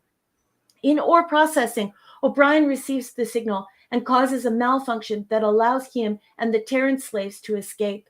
Meanwhile, Jennifer agrees to leave with Cisco. They meet O'Brien and head for a waiting ship. Before they can escape, however, they are cornered by Kira and her troops, who have killed Rom upon realizing that he was a double agent working for Cisco. Cisco and his group retreat to the ore processing center and seal themselves within. When Kira and her soldiers force their way in, Cisco tells her that he has activated the station's self-destruct sequence, which only he can stop. Kira reluctantly agrees to let Cisco, Jennifer, O'Brien, and the Terrans go free in order to halt the imminent destruction. Back at the rebel encampment, Jennifer admits to having realized that he's not really her husband. She kisses Cisco goodbye before he returns to his universe. So, boss, what did you think of Through the Looking Glass? Should I duck under my desk? First of all, Michael Beacom, this is the order I saw, and that's because the next one's the first part of a two-parter. So, he's got Improbable Cause before it. So, what, you got an answer for that? Or I just the way it looks. Yes, and that is why I always give the prod code. Did you notice that he has this episode as 466? Improbable Cause is 465. But on all of the streaming services, well, the ones in North America anyway, they're listing it as EP19 for 466 and EP20 for 465. So Michael Beacom is correct. He is doing it in prod order instead of broadcast order. Well, how was this made after that, though? Because the one after Improbable Cause is the second part of it. Mm-hmm. Maybe they'd still film them in different order. Cardinal Sin, hey, buddy, thank you so much for the $9.99 super sticker. Hey, Cardi! What you been up to, man? Good to see you. I appreciate that, buddy. Thank you so much.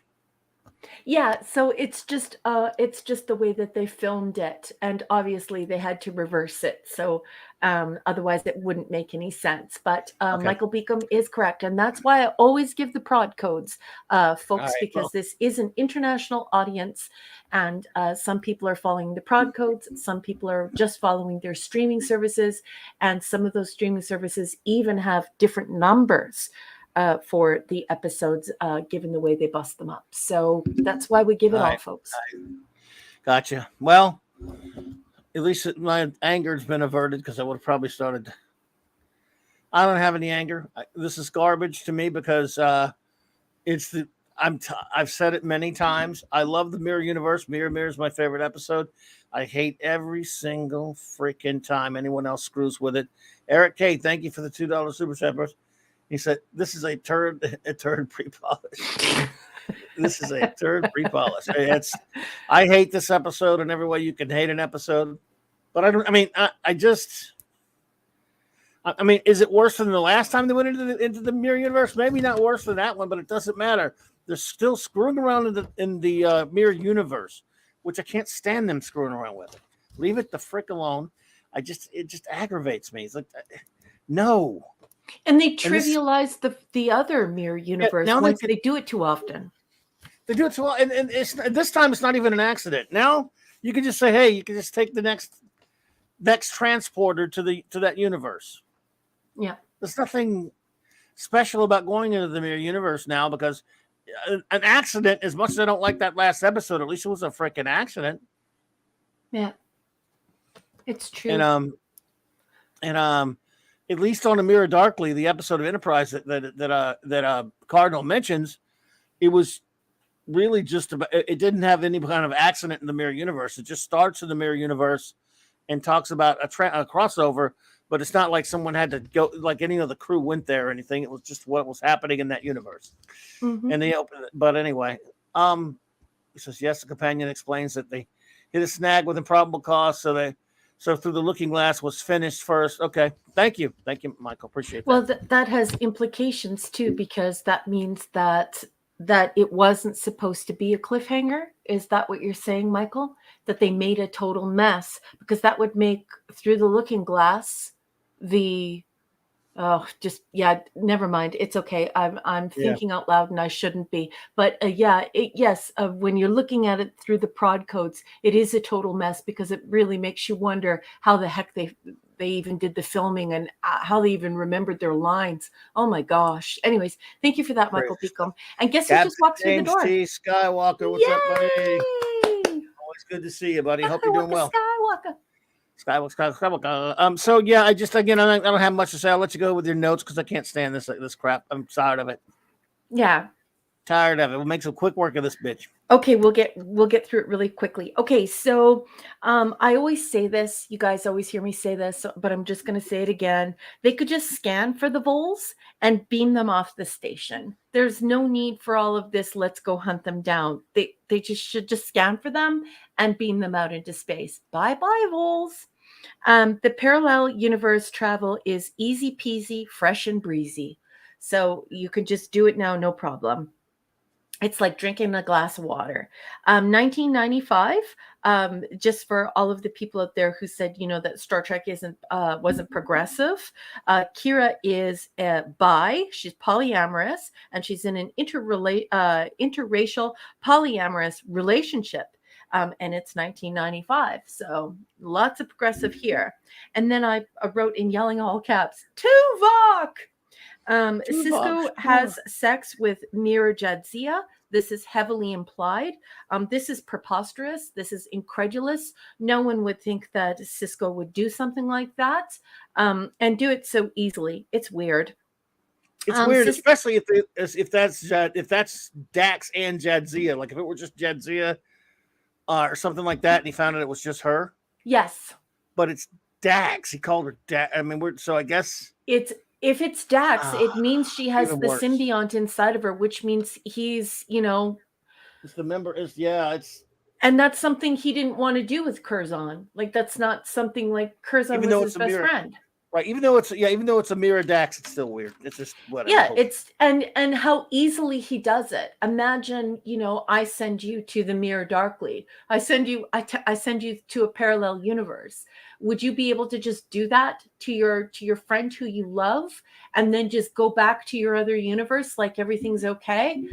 Touching somebody's body, making love to them. I mean, they're quite passionate, and when they cut the scene, they're pretty hot and heavy. This is definitely implied. This is tantamount to cutting to Kirk putting his boots on. Oh, it happened, all right. Yeah. And the thing is, it's not like we're talking about Marlena Moreau, who Kirk didn't even know, and he was just being Kirk about it. This is a friend. Yeah. That would be like if Kirk went there and it was I don't know, some member of the crew that he knew, like Chapel or Hura or something, he'd Yeah. feel funny about doing that, even though it's a parallel version. Yeah. Even Kirk, but he didn't know Marlena Moreau. He wouldn't do it that to Yeoman Rand. No, he wouldn't. He wouldn't That's do a parallel that. version. That's So, why Marlena anyway, was it perfect for him. Now, of course, it's tough to blame anybody for being with Jadzia, but we're trying to be logical here. So yeah. Okay, so now it gets even weirder because Cisco then has sex with Nerys.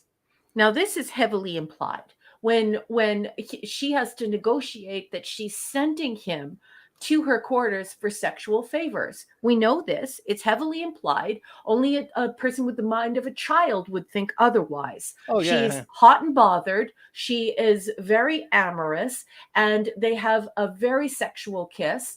And then she basically says to Garrick that she's going to spare his life because she's going to use him as, like, her sex toy back in her quarters. So I just wrote in my notes, Cisco has sex with Nerys next. This is heavily implied. I mean, she wouldn't follow up all that heavy petting with tea and crumpets. So here, once again, the viewer is meant to believe that our Cisco, who we love, he's a hero to us. We think he's handsome. We think he's strong. We think he's talented. We think he has very high morals, extremely high ethics. He's our champion. He's our hero. And here he is having sex with Jadzia and having sex with Nerys, and then just going back to work like it's nothing. It's weird. I don't know why they wrote this way, but I don't like it. I think it's really weird. It makes me think less of Cisco, and I love Cisco. So it's just messed in the head. And then I wrote underneath it, Cisco adapts to being evil and having sex with all of these people at breakneck speed, and then just goes back to his universe like nothing happened. So I don't like it. And I find it offensive because I don't know Cisco this way. I just don't. And I think that he has feelings. I think he loves and respects Jadzia Dax. I think he loves and respects Akira Nerys. And I don't think that he would just have sex with them and then just go back to his parallel universe and everything's okay. I don't believe that. I think that's crap. And the difference is, the thing with Dax, he's the boss right there. Hey, Retro Blasting. Hi. Hey, buddy, what's happening? Thank you for your support. It's so good to see you. Hi, Michael. Yes, indeed, buddy. And Melinda, if you're out there. Yes, sir. I hope you and him are doing well, man. Thank you for popping in. Appreciate that. Look what he wrote. So another thing is the situations were both different. One was, he was in control. He was the boss with that thing with that tryst with Dax. He was kind of up against it, and under threat of death from what's her face. So but still, you're right. They're both uncomfortable. All right, so this I hate what, like I said, I'm not gonna yell this time like I did last time, but I can't stand it when they screw around with the mirror universe. It pisses me off. So, what is your rating of Through the Looking Ass? Well, I just think that it ruins this beautiful dynamic where we respect Cisco and we see him as a highly moral man. Where we're looking at him as the captain, which that's eventually going to happen. And so I don't like it.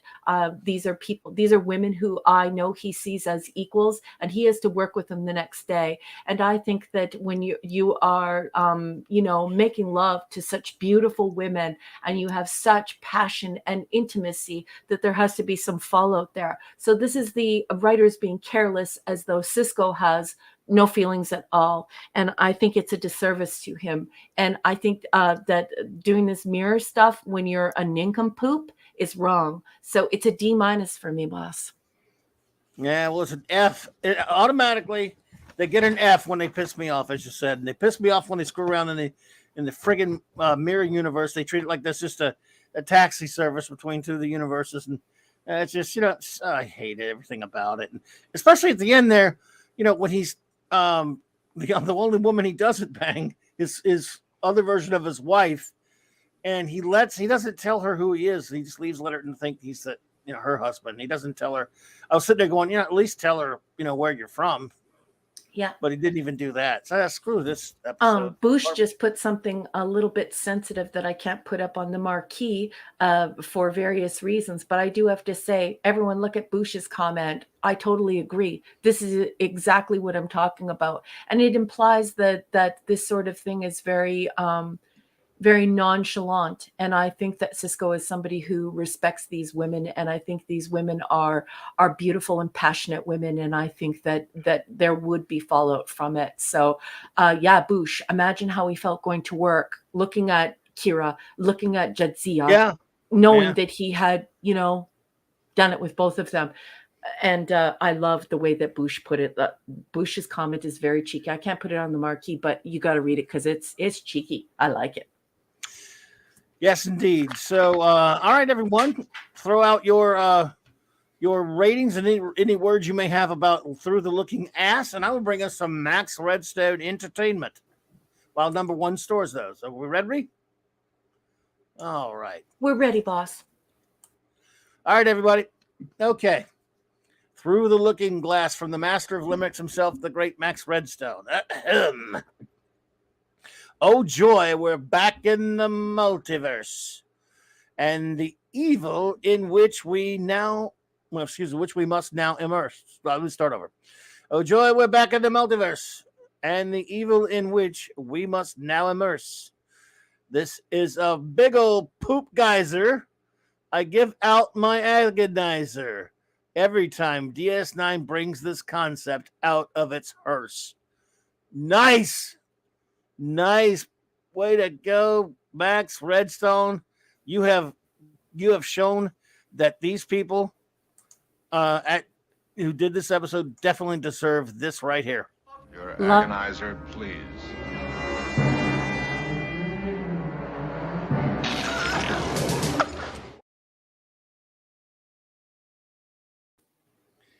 Love, love, love. Well done, sir. Love. So let's see what we have on tap for this scintillating crepisode. Hungry Boy says, WS for wretched stench. Not even the sublime Nana can save this. That's saying something. Dialogue was bland and on the nose. And if Sassy Dax can't help your sorry arse script, you're doomed. Absolutely ishness. Let me find number 2 here. A Vulcan eunuch harem guy? Sweet suffering succotash. Succotash. Nana was still a trooper and professional. Oh, Nana was still a trooper and professional. Still, Aaron Spelling must have been ghostwriting this dreck. Nice. Yeah, it's bad.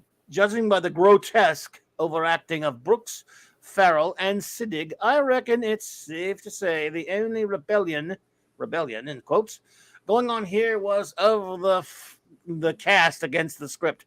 Yeah. Telenovela Garbaggio, says the great Hungry Boy. Right there with you on the same page, my good friend. Thank you so much. Fantastic conversation going on betwixt Boosh McFadden and Pleasant Valley Picker. You guys, I love it. Great conversation, everyone.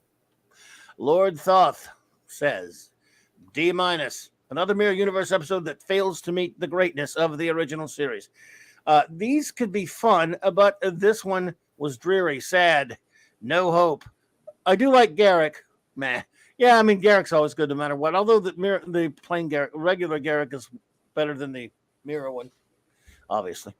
Max Redstone says, I give this episode an A plus, kidding. Which in the Mirror Universe, of course, is an F minus my million minuses.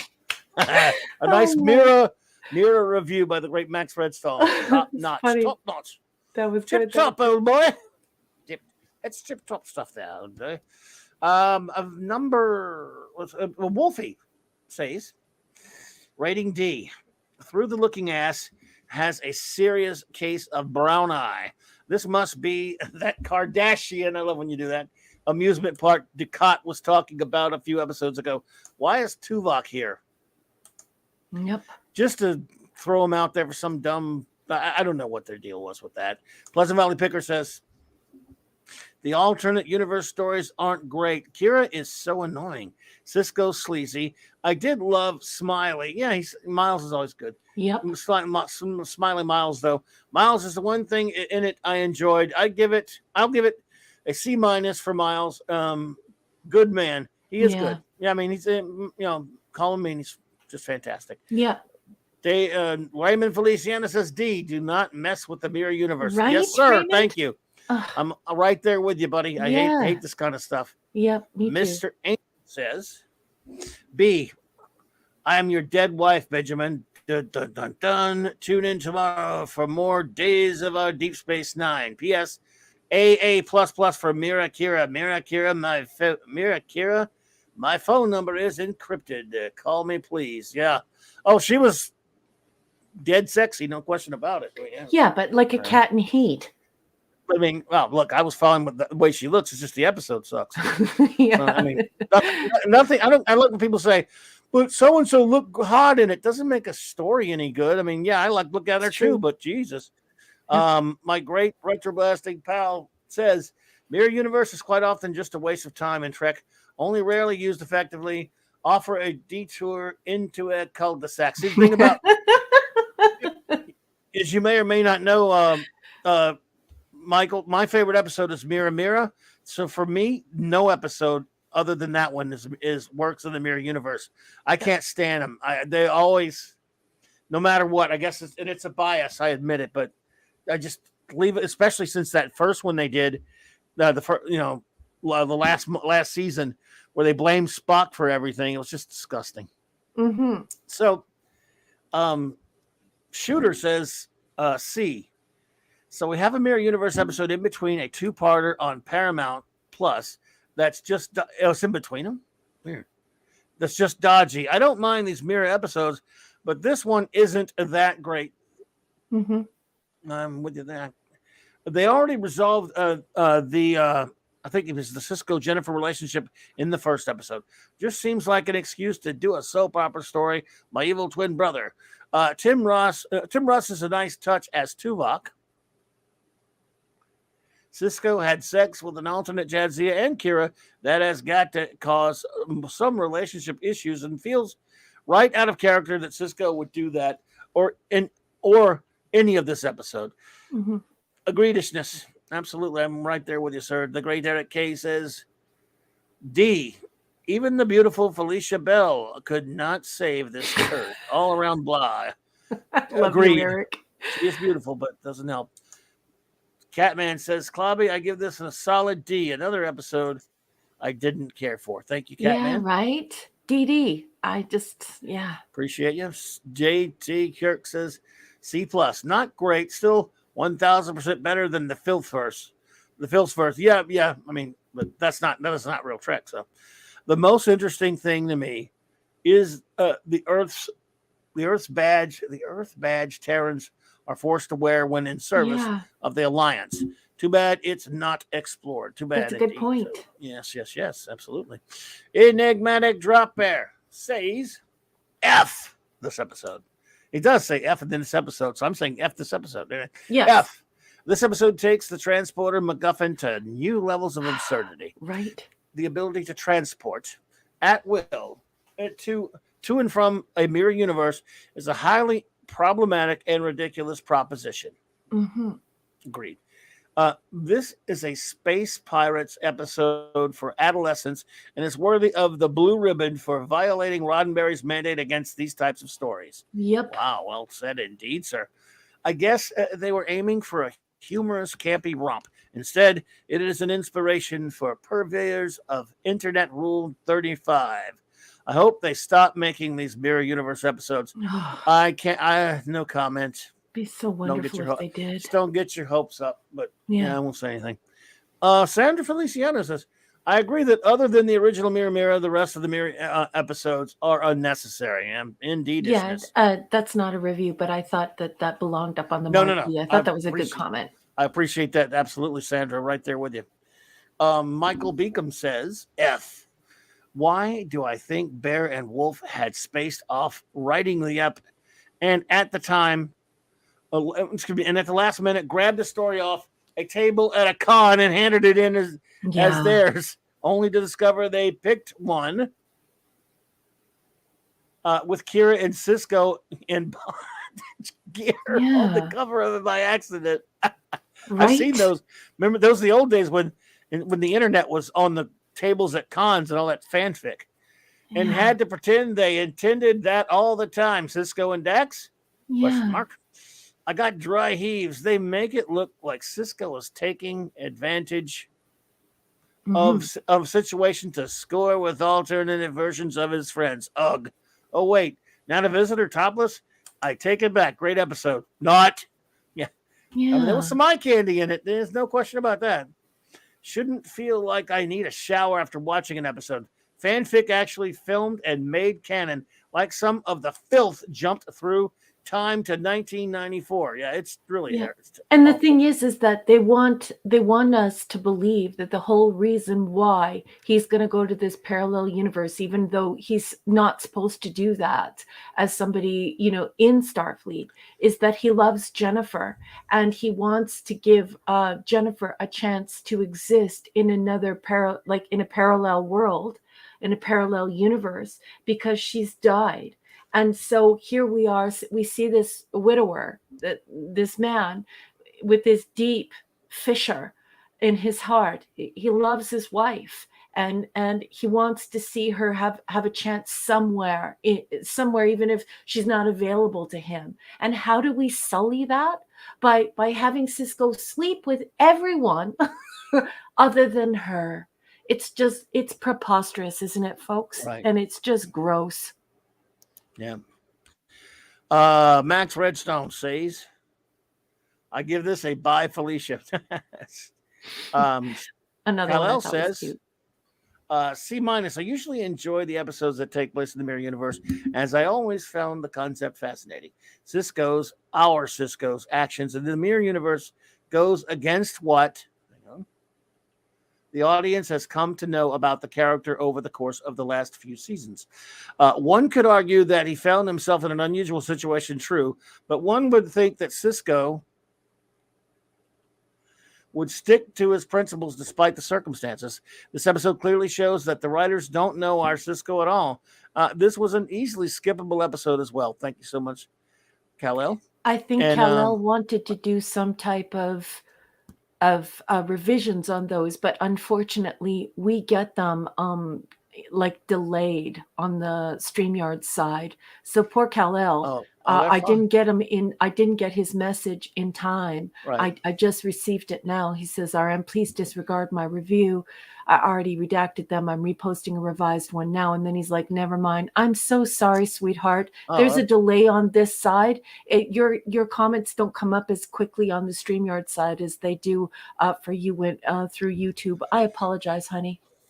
Sorry about that, but they were fine. They seemed fine to me, though. But if you want to add anything, we're about to end this episode now. But go for it if you need to. Mark D with a C says D+.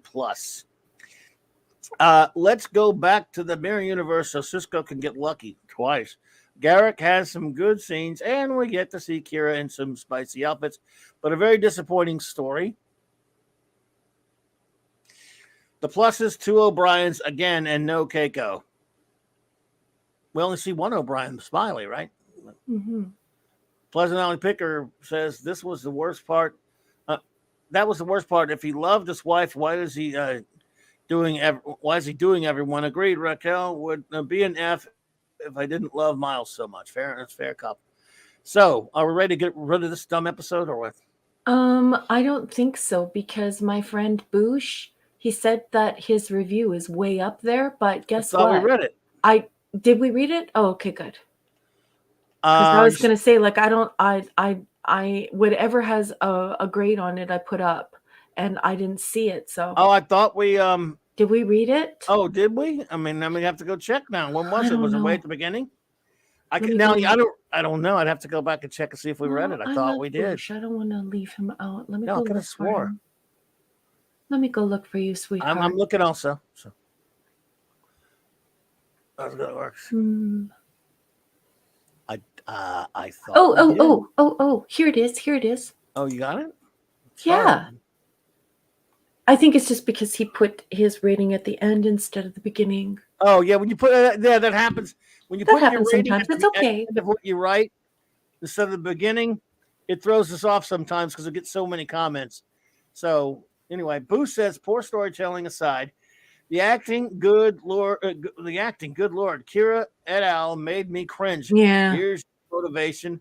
You're a first year film student. Emphasize the wrong words. Try to overact. D for bad director. Thank you so much. Sorry about that. You Boosh. notice Yeah, that boosh, that wrong emphasis on the wrong syllable? Oh my goodness. That's right. What is going on with that boosh? Isn't that weird?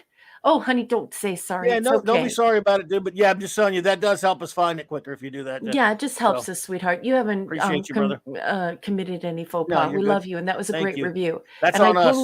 totally agree with you. The wrong emphasis on the wrong Right. syllable Yeah. is Yeah. quite annoying. And yeah, it does Sure. make you think, wow, like ham. Yeah. Let's get. Are we done with this episode? Please let us be done with this. Yes, we are. I'm sorry. I know you find it upsetting. We'll get rid of it. No. We're fine. I'm not upset. It's kidding. All right, everybody. So our final episode of the evening is as ready as a go. That is, of course, Improbable Cause, which is part one of was a continued story to something else, even though it doesn't say part one like it usually does. So let's see here. While you're doing that, number one, I will go take medicine and stretch my legs because they're killing me. Okay. All right. So we have arrived at Improbable Cause, the fourth installment and our final for this evening. This is season 3, episode 20. This is prod code 465. So again, like the official text of this iteration of Star Trek depicts, there was obviously a big mess up, big confusion going in the background while they produced the show, because this is coming out in the wrong order. It was filmed in the wrong order. We all watched this for the very first time on April 24th, 1995. I'm going to be reading extemporaneously. Yeah, that's right. Cold reading from Wikipedia. And sometimes, believe me, folks, that's an adventure. So let's get to it. When Garrick's shop explodes, Odo finds that it was destroyed by a bomb set up to make it look accidental. He tracks down a possible suspect, but before he can catch up with him, the suspect is killed when his ship blows up. Odo studies the case further and discovers evidence that the Romulans, a rival alien race, are behind it. They probably hired the dead suspect and then killed him to help bury the evidence. Odo digs up more information about the incident and finds that it is much more complicated than an assassination attempt on Garrick. It seems the Romulans are planning to invade Cardassia, and several members of the Obsidian Order, the Cardassian secret police, have been killed in mysterious mishaps recently. Odo tries to get Garrick to admit that he blew up his own shop in order to get Odo to begin an investigation. All the Cardassians recently killed were close to Inabrin Tain, Garrick's Obsidian Order mentor. Now that all of his associates are being targeted, Tain may be in danger. Odo and Garrick set off to locate him. En route, they are captured by a Romulan starship. When they are brought aboard, they find Tain is there. He tells them he ordered Garrick's assassination, as well as the rest of his former associates. He is wiping his history clean in preparation for a power play. The Tal Shiar, the Romulan intelligence agency, has formed an alliance with the Obsidian Order, and they are planning an attack on the Founders in the Gamma Quadrant. Once the Dominion is taken out, Tain plans to take control of the Obsidian Order. Since his attempt on Garrick's life failed, he asks Garrick to join him, and Garrick immediately agrees. And that is all the collective internet has to say about Improbable Cause. Bossy, you back from medicine time? Yes, barely. All right. Tell me what you thought of Improbable Cause. This is my third stream of the day, so I had to stretch a little bit. Oh, my goodness. That's okay, sweetheart. I'm a mess. Oh, man. All righty. Let's see here. It's a first parter. Pretty interesting stuff. Again, we're back to the look. Maybe we're better off when this show just sticks to the intrigue stuff and the, some of the interpersonal, type of drama and space politics and stuff, because they're really lately really crappy at the science fiction stuff. And at least this has good character moments between Garrick and Odo, and some of the stuff, Garrick blowing up his own shop and all that stuff, and some of the stuff with it's incomplete, but it's an okay, I guess, setup episode. Not particularly, compelling or anything for me by any stretch of the imagination, but it is a half episode. I guess we could have reviewed both, but I figured we'll just go ahead and, we'll have a little cliffhanger going on. Yeah. But as cliffhangers go, it's okay. It's a decent setup episode, I think, anyway. Yeah. Oh, don't worry, Lord Thoth, I've got you. And I just wanted to get to retro blasting. He says, don't worry, Raquel. I had to leave a live stream I was hosting on Friday to build a video clip for the presentation over again while the guests had to fill the time. Talk about pressure. That is very kind of you. You're such a sweetheart, Michael. Oh, yeah. Thank you. And then the wonderful Stephen M says, yes, RM, don't worry. No apologies necessary. I guess I didn't account for the delay between StreamYard and YouTube. You have my apologies for putting both you and Clubby on the spot. You never do that. You are absolutely wonderful. Dude. Don't worry about that. We adore you. I just wanted you to know that whenever I get your messages, man, I read them, and I just wanted to explain what happened. But I love you very much, and I'm sorry that it didn't go up the way you wanted it. And Lord Thoth, don't worry, honey. I caught it. So he says, sorry, don't worry. I caught your review, so you're going to be the first on deck. Yeah, all right. And so did you want my notes? Sure, go for the notes. Okay. Garrick calls the species behind Bashir a Talarian. That's not a Talarian in the opening scene. And then I wrote in my notes, this is pretty damn sad. Obviously, Talarians were from Suddenly Human in TNG. You guys all remember that little boy Jono, the human who winds up going and living with the Talarians, the warrior race? Yes. That's what Talarians look like. They forgot. Oops. So I just said that's pretty sad. Like, Ronald D. Moore, what the hell's wrong with you? It's hard to believe that Odo can't locate the Cardassian, Wolfie, he got me saying Kardashian, the Cardassian in the cave, but catches the infopad that is thrown at him. It is implied that Odo is averting his eyes to protect the new appearance of his informant, who has undergone extensive plastic surgery. But Odo doesn't see with his eyes. He sees with his body. Remember, Odo is just like liquid gold. So Odo has no eyes to avert. So I thought that was a little bit strange.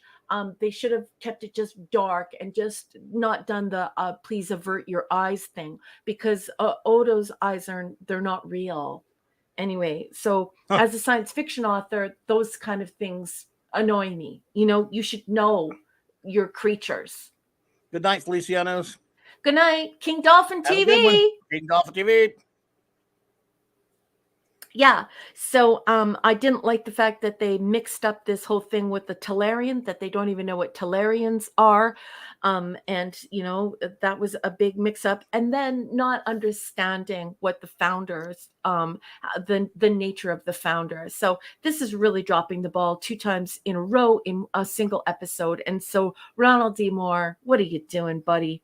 This is Zacharat. Hey, Zacharat. This is complex storytelling. They do a good job because what they've done is they've teamed up Renee and Andy. And when they team up Renee and Andy, it becomes delightful. I love seeing the two of them together. They bring in a nice performance, and it cleanses the palate after the overacting and the wrong emphasis on the wrong syllable and Cisco banging everyone. So I thought it was a good palate cleanser. This is not science fiction, but it is good TV mystery drama. And then I put an ellipses, a little ... to be continued. And those are all my notes, boss. There you go. Yeah, it's a good start. We don't know exactly. Well, we do because we've seen it, but you know what I mean. it continues. But I think they did a thank you, Max Redstone. Appreciate that. But I think they did a good job with the setup. So I enjoyed it. And again, I'm thinking, like you, it's really always fun to have scenes between Odo and Garrick. That stuff is just top notch. So it is, but good stuff. But the whole thing, like, I guess the thing that takes away from it is this this apparent, like this evident, this glaring approach that's obvious to everyone, that they're getting away from science fiction and they're doing it on purpose. But I just, for me, like as a Trekkie, if you don't know the nature of a Talarian and you don't know what a Talarian looks like, you need to leave the Star Trek set. And if on the same episode you don't understand the nature and physicality, like the very, you know, essence, the abilities of a founder, in the same episode you don't know a Talarian, you need to leave. Bye. Anyway, With you, totally with you. Let's see here, Max. I don't see anything yet, but I'll keep watching for it. Could maybe my email. Maddie says, gotta pick up the Tiny Princess in the morning. Hope to see you all tomorrow night All on right, Mark buddy. with the Seas channel for Sunday Night Geekery. Good night, all. Cool. Energizing. I All love right. you, Maddie's daddy. See you, honey. Kiss Maddie for me. Thank you, buddy. Appreciate you. So what is your rating of Improbable Cause? Well, despite the fact that Renee and Andy teaming up and making a delicious episode that is quite dense, this is well wrought. This is complex mystery storytelling. It's a mystery drama, and I would have been able to forgive it of you know, its shortcomings had they not been so glaring and so antithetical to what Star Trek is. So I don't like the whole Talarian thing, and I don't like not understanding the nature of the founders and not even knowing your own alien characters. So I have to dock it. Sorry, but I have to. I can only give it a B. Gotcha. Well, I got it. We'll keep the same reviews. I mean, same ratings 4 times in a row. Well, there's a reason why my whole family tells me you are my Star Trek soulmate. Although I gave it even lower. I think I gave a worse one to that last one. But other than that, yeah, I'm at a B. It's solid. It's good. Again, it's better for the drama and stuff. It's better for, I mean, as a drama episode, it works very well. It's entertaining. Again, primarily because of, because of those two being so terrific in the episode. So yeah. Yeah, I got to be. So everyone, please, if you will, start with your ratings, and then of course any words you may have about Improbable Cause. Mm-hmm. We'll be happy to put them up on the marquee. We'll be happy to read them. And of course, we'll be happy to engage with them. So you heard the boss, you heard the captain, fire at will. Go ahead and put up your comments and your ratings. Thank you, everyone. We really appreciate your conversation. It means a lot to us. Thank you for putting in the effort to create great conversation here. Wow. I got it, Max. It put it in my, it has never done this before, but it put it in my spam folder for some reason. It won't let me download the attachments. I don't know why it's any different from the other one you sent. For some reason, Max, it won't let me download it. So I just checked my spam folder, and what you sent is there. But for some strange reason, I can't. It won't let me see it. It won't let me download it, buddy. I don't understand. But you can send it again or something different, or send it to Quit Twat or something. I have no idea why it would do that.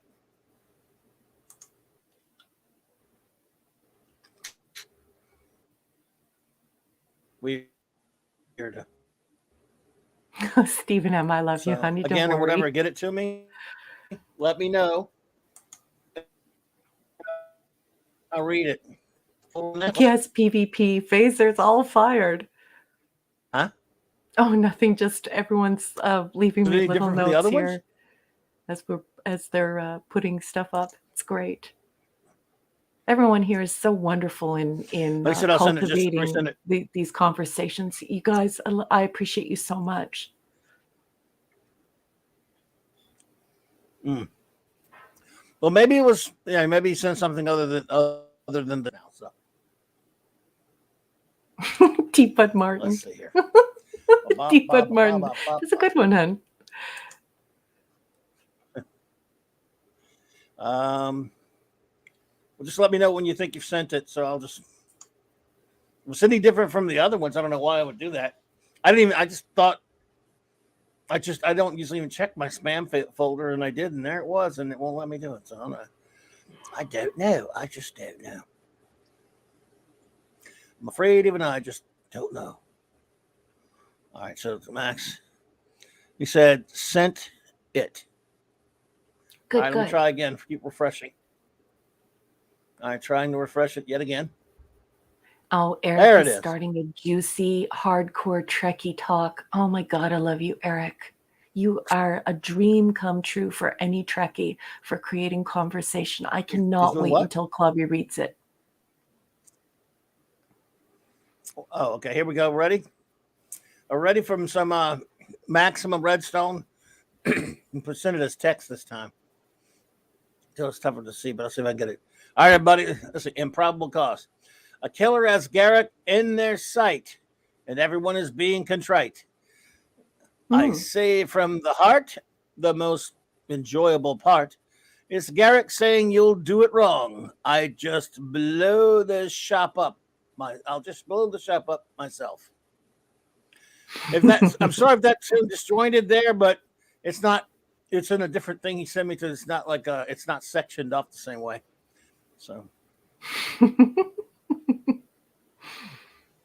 Yes, Pleasant Valley sorry, Picker. My book will be live, and you'll be able to buy whatever version you want of it on the 15th. Tuesday, yeah. Tuesday. And thank you for asking. That's very kind of you. Here we go. Lord Thoth says, C. Not a bad episode. I like the payoff with the Ramis and the Obsidian Order. Good character interaction and Garrick at his finest. Indeedishness, sir. Love it. Absolutely ishness. Pleasant Valley Picker says, Garrick's always great. Yes, pheromone triggers. Lol. Odo, fantastic. Romulan Assassins. Does war ever make sense? Enjoy Odo and Garrick. Best one tonight. Not perfect, but a solid B+. Thank you, Yep. Pleasant. That's a good review. Shooter says, A. Welcome the wisdom of Garrick, the boy who cried wolf. I like that. That was a great bit. The boy that cried wolf story. Yep. And I love the way his response to it. You know, maybe that's not the point after all. What could the point be then? Never tell the same lie twice. Oh, that was good character writing right there. Yes, very good drama writing. Indeed. Mm-hmm. Yes, the boy who cried wolf lesson is never tell the same lie twice. Brilliant. Yep. Yes. More mystery and spy games, which Garrick excels at, and Odo, who is a good choice to play off Garrick when unraveling the mystery, the spy and the cop. Yeah, it was really good. The super spy and the super cop. It's like these guys, these are apex predators. And so, yeah, it's cray-cray to see them together. I love it. Yes, indeed. Let's see. I know it's not pure sci-fi, but it has a strong, well-written story, and Renee and Andrew, as the leads, strengthen the episode. Indeedishness, sir. Right there on the same page with you. Bush McFadden says, Tinker, Garrick, soldier, spy. I like political intrigue and getting a deeper look at our friendly neighborhood spoonhead Cardassian. This one made me appreciate how dangerous G-Man really is. Yes. Yeah. Yep. I agree, Bush. What a great review. Yeah. He is a dangerous and ending. Let me check something real quick. Certainly. Okay, just want to make sure I didn't miss anybody. All right. Hungry for something Quatermassive to begin says B+. Sartorial elegance plus a Garrick and Odo repartee excellence.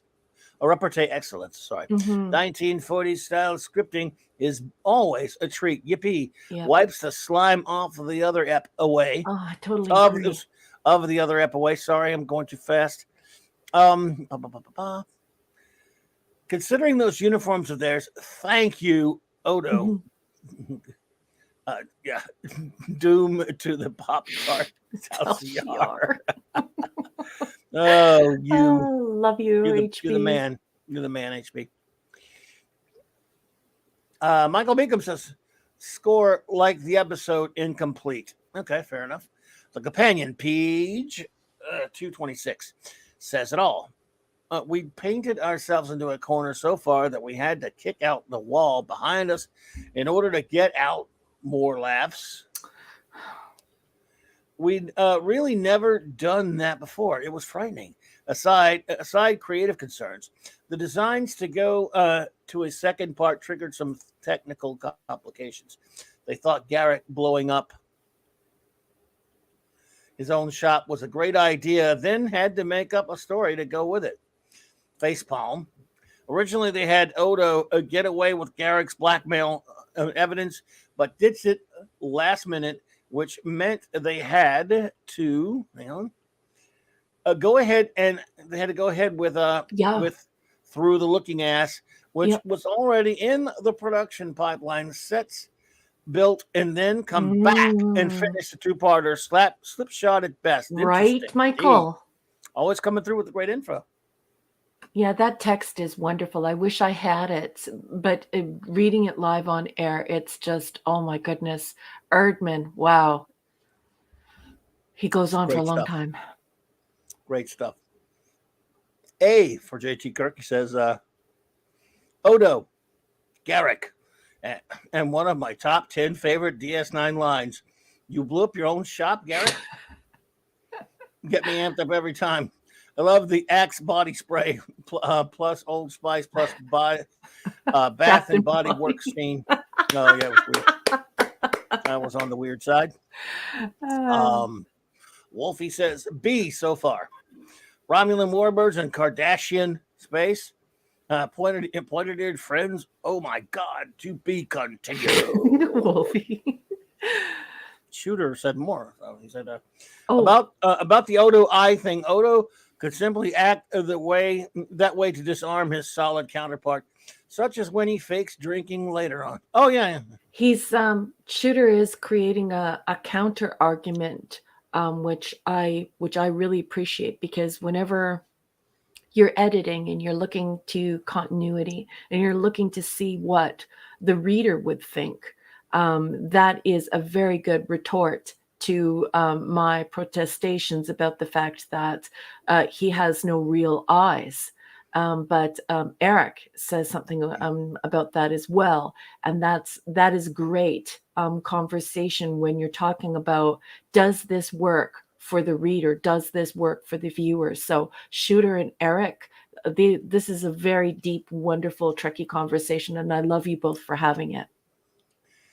Eric, the great Bronze Wrencher, says, A. Love a good Garrick episode. I always love learning more of his background. Raquel, I wonder about the eye thing. And what about the eye thing? When they change into the eagle, he said he becomes a eagle. Yeah. Or even an eagle. So right. There you go, dude. Right. This is good. I love this kind of stuff. And the caboose, our final. Well, I thought it was going to be. Oh, there's that ED. Okay. Sorry about that. I'll get to the caboose in a second. I was wondering. There are some latecomers. Oh, okay. Yeah. Okay. I'll do the single and then we'll get EDs here. B plus says Max Redstone. I do agree with Raquel regarding the sins against continuity in canon, but I do enjoy this episode. Garrick's character development and the buildup of tension for the second part is exquisite. Indeed, sir. It was. He is great. Enigmatic Drop Bear says, A, the ascent from last episode's nadir was nosebleed inducing. Yeah. This God, is cleverly crafted story, from its callbacks to that boy who cried wolf and Julius Caesar to the way it wasn't concluded. Yeah. What a great review. It is interesting that the Federation are being positioned as spectators to an impending intergalactic conflict between its former foes and the Dominion. This is atypical to Star Trek. Yeah. Garrick obviously has not experienced a Mediterranean lunch or grazed away an afternoon in the early 90s with students at a Sizzlers. Oh, the Sizzlers. Do they still have Sizzlers? All you can eat salad bar. You should love that. Those are leisurely lunches. Well, he is in Oz, so they may Oh, still they might have have it. Sizzlers over there. Oh, okay, yeah. Well, I had Western Sizzlers, I had Family Sizzler Steakhouse. I loved me the Sizzlers. I love Edie. What a great review, honey. I love you. That was fantastic. Well done as always, sir. Thank you so much. B+ for the great Khalil Stephen M.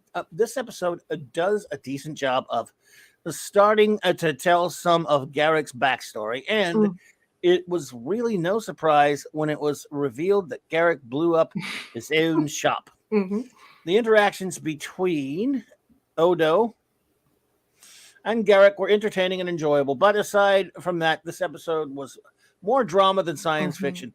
The explanation provided by Nabrantane for his actions showed some, let's see here, insight into the character and how ruthless an organization such as the Obsidian Order can really be. I did enjoy this episode, as it was definitely worth watching as opposed to the last two. Yeah. Yes, sir. Really does make up for it. And Shooter says, I think Sizzler went away a couple of years ago. You know, when you're talking about Sizzler, you know what I really miss? I miss Ponderosa and Bonanza. Those they have places. We have a Golden Corral. That I think that used to be the Ponderosa and Bonanzas here. Yeah, that was so much fun.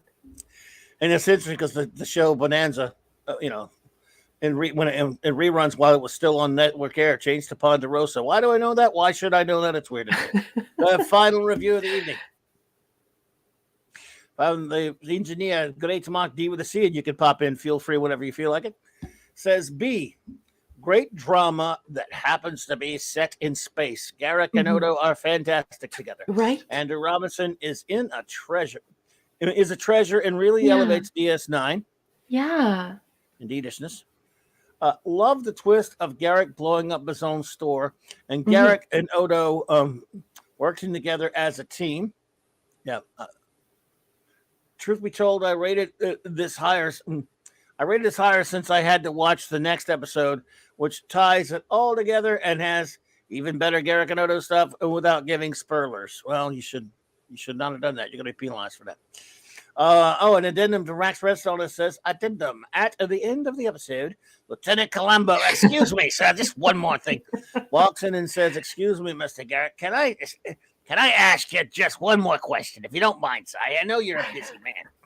Was anyone else you blew up? Wait, does anyone else know you blew up your own tailor shop? Again, I'm sorry for the interruption, sir, but by the way, that was a great job. And no one would have thought of blowing up their own tailor shop. Why would you do that, sir? Yeah. Right. Well done, Max. Well, sirs. Everyone else remembers Ponderosa. It was so good. And Bonanza was so good too, because you go in, you get either a steak or you get like a little hamburger, a hot hamburger patty. And then you would get the baked potato. And you would put like any and all manner of sauces and cheese and sour cream and everything on it. And the salad bar, just go up to the salad bar and just graze cheese, broccoli, everything with ranch dressing on it. It was delightful. Sizzler is still alive in California. Max Redstone, that's good to know it's somewhere. Well, they go. And welcome to the chief engineer. Hello. Can everyone hear me? Oh, I'm trying to get, can you hear me? Oh. Yes, we can hear you. How was your hot date with your sexy lady? What's up? Wow, always good. Yep, I'm glad she Wait, puts you up went with into me. But why did she let you go into a mirror universe like that? And mess around with all those women. Was James Bond tonight, or was that Cisco? Yeah, well, Cisco. Marcus Cruz. Marcus Cruz, hello there. Marcus says, I think we need to talk. Well, I'm sure we do. We always do. I need to talk to everybody. I'm talking to you now, but it's good to see you. So sure. And welcome to Clobbering Times. I don't know if I think we've seen Marcus before, but I'm not sure. With my memory, Marcus, I'm very old. Yeah. So. And then the Sunday bar. Yeah, Lord Thoth. The Sunday afterwards. Oh, so good. Does anyone remember Beefsteak Charlie's? No, Ponderosa and then Sunday bar. Oh we yeah. had beefsteak Charlie's up our way in Northeast, and it had What about all you could eat, Ryan's? peel and eat shrimp, aka sea Yeah. bugs. Yeah, That Don't was that's talk great. about crazy. sea bugs. Oh, it was so good. What Yeah. about Ryan's? Did you guys have Ryan's up there? No, Really? no. It's pretty much just the 80s and 90s version of Sizzlers and those things, and Yeah. Ponderosa and all those stuff. There you go. Michael So when do these Beacom episodes get? says, Oh, sorry. Go ahead, Raquel. Yep. No. Marcus says, "You know what I'm talking about." I got to admit, I don't, but don't hold that against me. I have terrible memory. You can refresh me though. Boss, you got Yes. tagged by Michael Beacom, and I started for you. Michael Beacom has something he wants to say to you, honey. Oh, okay. It says, improbable cause. I'm in a quandary. The companion makes it clear they discovered their story wasn't working and needed drastic revision. However, they discovered it so late in the game they actually had to shoot an extra episode to finish. Is this sloppy filmmaking or integrity or both? What a great question. What do you think? I think it's almost incompetence in a sense. I mean, Not knowing I the think it's- not knowing the Talarian race, I think, is offensive. But that aside, I think actually realizing the episode wasn't going well and saying, "Hey, let's fix it," it costs a lot of money too to get to film, and so they saved it. And I think at least instead of putting up a total piece of garbage, that's why I said without saying anything about the next episode is I think pretty well done without saying too much again. let me answer this. No, go ahead. Yep. But it's No, go ahead. yeah. So I think it shows that they really cared about what they were trying to do there. So I think they said, hey, instead of just putting out a piece of total garbaggio, of course we could have said that for some of the other episodes tonight. At least they tried to save this one, and I think mission accomplished with that in that retrospect. Yeah, I'll answer this really quick though, Hunger Boy, since Marcus is new here. I will go ahead and address it. This is on two different streams that I reviewed with others.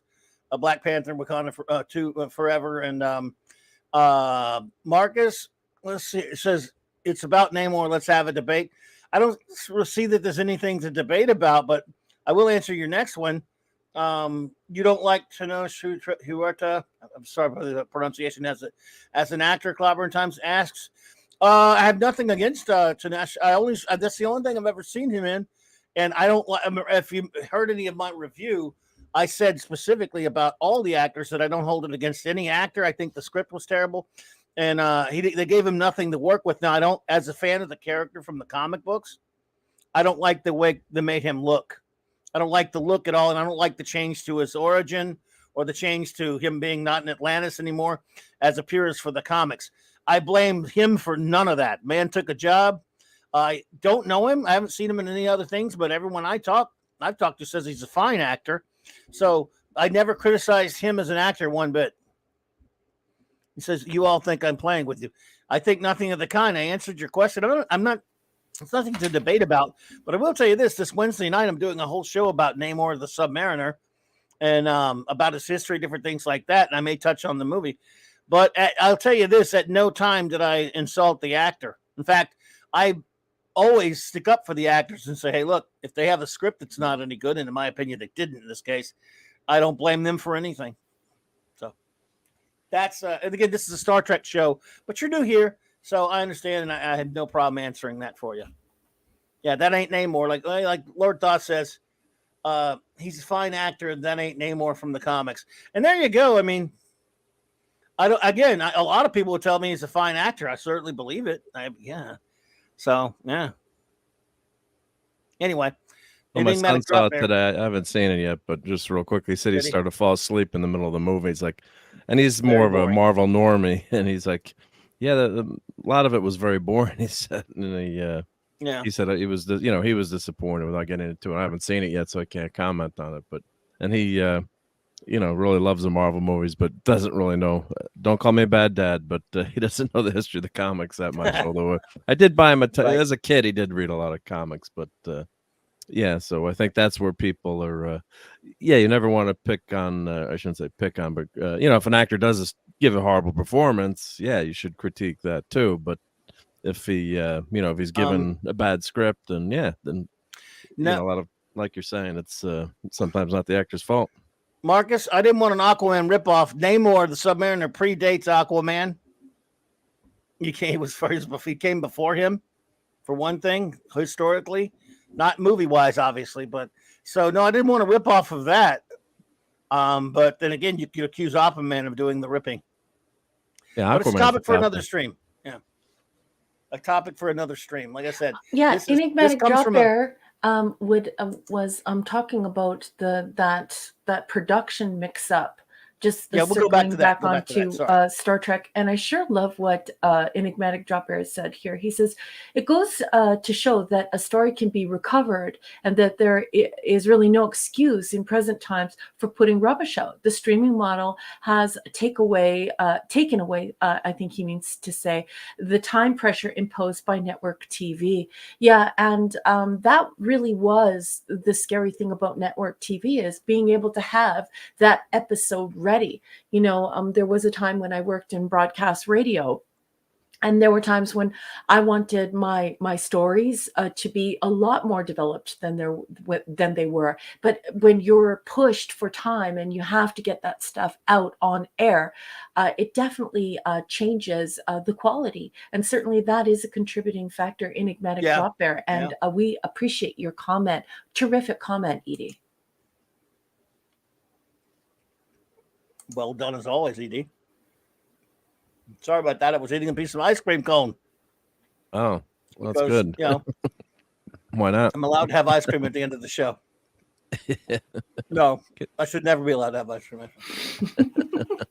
You earned your ice cream. Yeah. And we did get 2 episodes almost back to back with 2 miles in them. I mean, did the writer? You wonder if the way they when they produce these, if they just let's put these stories close to another, or just the way they come out, in production order. But I was kind of amused by that too. Hi, Marcus. I'm a co-host here on this show, and I just want to say that your style of engaging Clobby, which is elicitation. So elicitation is when you say things that will make people respond, and respond in an adversarial way or in an argumentative way. He's not going to take the bait, and neither is anybody else in the chat. No, we have shows reserved specifically for these types of conversations, where people bring out exemplars and references and evidence, and there's a healthy and cerebral debate. But this is Saturday Night Star Trek, and this is a crew. This is the 735. Those are the people who you're engaging with in the chat, and we're here to talk about classic Star Trek. But you can always engage with Clubby on the Clubhouse, or one of his specialty shows that are dedicated to folks just like you, Marcus. You could have done that until what you just did there, Marcus. Sorry to interrupt you there, number one, but okay. Because you hadn't been here long, and we kind of finished up what we're doing. I didn't mind answering your brief questions, because I've been on 2 other streams today talking about that topic, Marcus. And then you started, trying to be inflammatory. I don't even mind that, because I'm just going to ignore it from now. And then you come in and say Star Trek is utter garbage. Now you have a right to have that opinion. But if you're coming into a Star Trek stream and saying that kind of crap because you want to talk something else, when I've been nice enough to address your questions before, now you're just being a douchebag. Mm-hmm. If you want to come in here Wednesday night when I'm talking about Submariner, though, however, you're still welcome to be here anytime you want. You come in Wednesday night when I'm talking about Submariner, and I will answer you directly. We're not going to have you on or anything like that, because you're proving that you're rude. But if you come into the chat and ask questions and want engagement about a topic that I'm talking about, we can do that. Mm-hmm. Wednesday night, but you won't be addressed anymore furthering that. Anyone else in the chat wants to address you, that's up to them. But hey, thank you, chat. I love you all. I'm very proud of you all. You guys are I love how you treat our chat as though no one is anonymous, everyone is friends, and everyone is behaving in such a great way, so sincerely, so cerebrally, so fairly. I love you all. Thank you for keeping this room so civilized and a great place to engage material. I love you all. Right. Well, I just want to handle this from the standpoint of, look, Marcus, you're still welcome to come in and hang out and be friendly with you. If you can just not act like that. Because I answered your question just because I didn't know you, and I thought I'll answer those questions because I've been on about that stream, even though they were off topic, because we'd already finished what we were doing about our episodes tonight. You're still welcome to come in on a night when we're talking about that and talk. But when you act like that, you're going to get nothing but a negative response because you're starting out with negativity. So, and there's nothing to debate. You either like the movie or you don't. No one trashed the actor. And by the way, if someone does trash an actor, hey, they're a public figure. If you don't like it, just, put on your big boy pants and go somewhere else. But no one trashed the actor. It's but true. if you can act like that, hey, got nothing for you. But you want to come in Wednesday night when I'm talking about the Submariner and learn some things that you apparently don't know about Aquaman or the Submariner, I'd be glad to teach you. Yep. Boss man, you just got a gift from JT Kirk. Thank you, JT Kirk. Good to see you, buddy. Appreciate that. Thank you so much for the super chat. You were too kind, my friend. He says, Clobber Times eats his ice cream with, the sticks thing. He's with the body sticks. Then shouts, all of my brain. His brain freeze. I've got no brain to freeze, my friend. I'm old. And yeah. Oh, no. Now they're calling for the waddies. Waddies. And I appreciate all of you there. Thank you all so much. Appreciate you having my back on that. Zathras is here. Crap. Zacharat was here too. We said, did we say that to him? We did. We said hello to Zacharat. Good to see you, Zathras. But here's the thing, dude. I want everyone to feel welcome. You can say whatever you want. You can talk about anything you want. When we have a certain topic, we'd like to stay on it. I don't mind deviating for a second here and there. But when it's just about argumentative crap and you're being a child or a troll about it, then that's it. We're not going to mess with it anymore. So we can always talk about clam pizza. Well, that's going to get you in a lot of trouble. No sea tongues, and they're calling for the waddy sticks, boss. You have to play the A word. I don't have any waddy sticks. Yes, you do. The A word, boss. You know which clip? I don't know which one. Whatever do you mean? I don't know. I was stalling till I could get to it. I had to stall till I can get to it.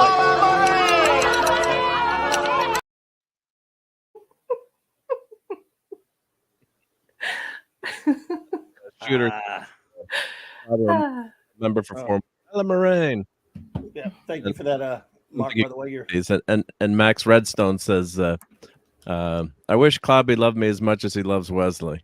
Because I don't think that goes through on the screen. Well, if you're gonna get nasty, hey, I love you almost as much as I love Wesley. Is that not enough? Yeah, I only have so much love to go around. Hungry Boy has produced the rover. Can we get a rover sound, boss? I don't have one. I could try it though. Yes.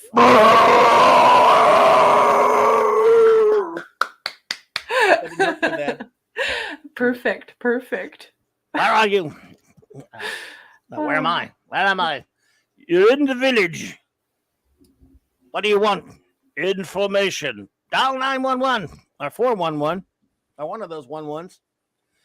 Oh my goodness. Well, that was fun. We did it fast too tonight. We were quick tonight, weren't we? Yeah. Garbaggio episodes, unfortunately. You can go quick. Yes. You just got a gift from Max Redstone. Sorry to interrupt you, Mark. I see it. I'm seeing it. Thank you so much, Max. Appreciate that $2 super chat. You're too kind. He says, so the truth finally comes out. This has been one hell of a day, folks. I've streamed 3 times. You have. So, wow. And it's fun though. I was having a lot of fun. And I'm trying. Let's see. I triggered one man baby. So, well, baby. I don't know if it's a man or not, but and I'm a little disappointed. It should have been more. That's and you can't do that with Star Trek like you can with Marvel stands, I guess, right? So, what can you do? But it's fun. So there you go. And it's been a fun day. Well, I was just saying before I'd stopped watching. I'd stopped watching these episodes. I guess I'd stopped watching DS9. I think you did too, Mike, but probably around the second or third season. I'm guessing Yes, first season. this is probably why. And then I picked up watching later. I'd once in a while watch an episode, but it wasn't, must see TV for me. It wasn't like, oh, I can't miss DS9 this weekend. Has Voyager started at this point? Yeah, I think so. Yeah, because that's why that Tuvok was on there as the of the mirror like 2 weeks Tuvok. ago. If we're in universe and look at Zathras, I just put Zathras. Remember, Babylon 5 is better than DS9. Good night, all. Thank you, Zathras. It wouldn't be a night without you. Crap. Would not be a night without Zathras in that. I love Zathras.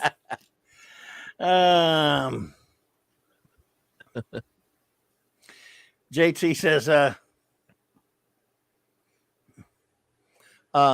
Roman Marcus Cruz. Is that a different Marcus Cruz? I don't know. But he says, I'm sorry, guys. No. You know what? You're forgiven. And hey, it's cool. I hope to see you on Wednesday or maybe at the clubhouse. And it will be so great to engage with the material. And I definitely encourage you to do that. Clobby is a great source for comic book discussion. He has a great deal of knowledge. He's a very humble person, very caring person, and he always brings receipts. He has receipts for lots of things. So engaging with the material on Wednesday or on Thursday is going to be so much fun for you, Marcus. And thank you so much for that message. That was very kind of you, and good form. Yeah. Good form, my man. Good form. Yeah, well, sure. Everything's cool. Always cool here. Let's see. Yes, Voyager launched a few weeks before. Yeah, Wolfie. Before that one. Thank you, Wolfie. Yep. So Thanks, yeah. Wolfie. Yep. Yeah. Here's next week's episodes, folks. Well, let me get to it. Where'd I put it? Oh, there we go. Next week's scintillating lepless loads are Badia's cast, a thrilling conclusion. Episode about a game of dice between the Romulans and the Kardashians. Explorers. Steven Spielberg has a title from one of his movies stolen. Yep. And wackiness ensues. Family beeswax. Well, Quark. Enough said. And Shakar Boom Shakalaka. Moogie. Yes, for your viewing pleasure. They all look. No one's saying they're bad episodes. Wolfie, don't you dare, dude! Oh my God, with the Moogie. Yes, he did it. He did it. So I did it. Yeah, I think we'll have some nicer episodes next week. How about that? Moogie. Was that Catherine O'Hara or? Yeah, Moogie. I think. Not Catherine O'Hara. No, not the other SCC lady. I'm so sorry, SCTV lady. Yeah, well, I would have been able to say it, but now I have stream brain. She's a huge in Canada. Oh my goodness. Oh, I'll think of it when the show is over. It will come to me. Okay, I'll answer that one, Marcus. Since you're being nice. The red trunks on Superman are not only still relevant today, they're essential. It's not the right costume without them. That's only one opinion. Opinions and miles Andrea Martin. Thanks. I knew it was one of the two. Andrea Martin. She's great. And I didn't even have to look it up. Dun, dun, dun, dun. The red trunks are essential for Superman, but again, it's just one man's opinion. Some people don't like them, but of course they're dead wrong. Kidding. All opinions are welcome here, as long as I agree with that's good. So. But yes, Brandon Routh looked, his costume and still pretty shitty. in the CW. Andrea Martin, yeah. In Infinite Crisis. Kingdom Come one, yeah. Yeah, he looked pretty good. So you can do it. You got to have the trunks first. You got to have the trunk, and then when you do it with the actor and look at Christopher Reeve, how fantastic his portrayal of Superman was, and they did have that picture of Cavill in in Reeves' outfit, and yeah, I've seen that. He looked good too. Yep. Yeah, and again, that's just the way we roll around here. I got to have the trunks on Superman. Oh, thank you so much, Michael, for the super chat. Thank you so much, my friend. Appreciate you. He says, thanks to Clobby, RM, and everyone here. The spirit of those great sci-fi con room conversations I used to have still live here. Well, thank you so much, Michael. We want everyone here to have a good time and have fun talking about Trek when it's a Trek night and other nights and stuff like that. So I appreciate it. And tell Cassandra we said hello, and that's very kind of you for that gift. Thank you. Yes, hello to Cassandra. I'll knock out some show notes here, and then we'll do our goodbyes, and we'll have our finishing statements. Again, I hate to be a bummer. We started out on a bummer. This whole week's been a damn bummer. Yeah. Monday night will be a bummer, but it'll be a necessary one. We will celebrate the life and unfortunately say goodbye to the wonderful voice of the Bat, the great Kevin Conroy, taken from us way too soon. He was just a brilliant actor. Everyone just really loved this man for what he gave to so many people. On Monday Night Mark C Comics Talk. Yeah. People would laugh at you if you wear the red trunks. I beg to differ. Roman, I'll tell you what, acquire the power of flight and super strength, then walk around with red trunks and see if anyone laughs at you. So, if you can squash them like a bug, yeah. Yeah, not only that, they're not going to laugh at you. They're going to be in awe of your powers. So they're not. I think it also depends upon like when you grew up and which Superman you know and how you know Superman. And I think that socio-historical context is vital in these conversations, and that's why it's so important to come to Clobby's comic book nights, because he does discuss that. He talks about the evolution of costumes, the stuff that's good, the stuff that's bad, the different iterations, and those are important conversations to be had. See, you're trying to be inflammatory. We're talking to a man that just died, and you're saying Batfleck better than Conroy. That's bullshit. And that's just you being a jack off. So, hey, goodbye. Gee, boy. Not good. Man, this man just passed away, and you're putting and you're insulting Kevin Conroy. Yeah, go screw. That's not good. No, I mean, you're going to come. Hey, look, you want to say you like Ben Affleck as Batman. I don't care about that. But you're going to say Batfleck better than Conroy. You are done, sir. From here ever. And you ain't coming back. To say when you're announcing the tribute to someone who has just died, what an awful thing to do. I'm not going to accuse all Snyder fans, but a Snyder bot for sure. What a jackass. That is it. Not here anymore ever. And I'm not going to be nice to you again. I tried to be nice. Come back. You want to troll? Go somewhere else. Yeah. Probably make up another name and do it. Bye. Yeah. Yeah. So. You come back, you want to apologize for that on Wednesday night, I might accept it. If you come in here on Monday night, you're not coming in. Not going to be here. Probably make up other names, though, so probably can't do much about it. Anyway, then Wednesday night, folks, we're going to talk some real deal Submariner. He was just completely, horribly disrespected by Hollywood, in my opinion, this character. Mm-hmm. Yeah. I might go see it tomorrow, but I don't want to. You're right, Boosh. I agree. It's just him being an ass. I love you, Boosh.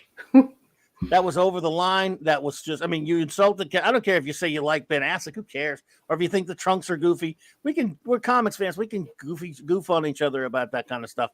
But you want to insult the man who just died, who brought so much joy to people. That's just disgusting as far as I'm concerned. Filth. That show got so popular in New York area, on Fox 5 in New York. That was aired in prime time on Sunday night for I think one season or maybe two. I think just one season, but it was just such a groundbreaking show and so popular. And part of that is because of Conroy's work, and I'm glad he got the recognition.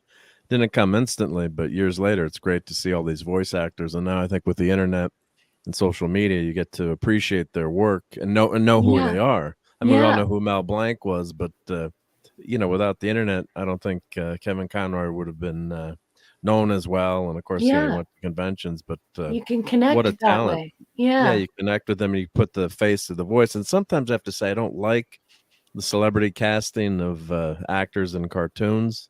But of course, he made Batman his own. He was, incredible, an unknown, quote unquote, unknown voice actor. But he defined the character, and like a lot of people grew up like me, my age and Mike's age, loving Adam West and Batman.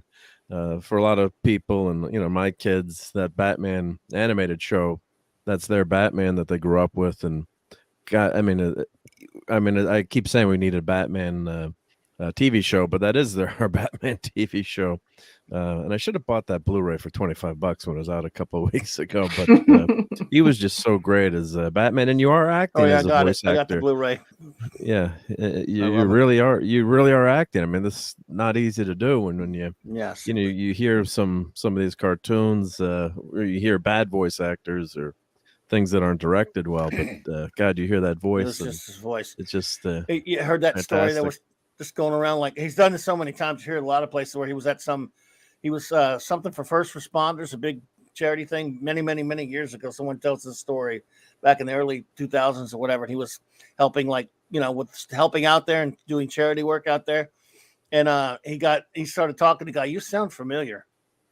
Some guy, one of the firemen says to him, he starts talking to him, and he finds out he's Kevin Conroy. He goes nuts. He says, "Oh my God, everybody, look, it's Batman." It's what? And he starts telling everybody, "I am vengeance. I am the night. I am Batman." He does the voices for him and stuff, and everybody flipped out. They were like so happy that we got Batman. It's just so he did that for people all over the world. He was nice to his fans.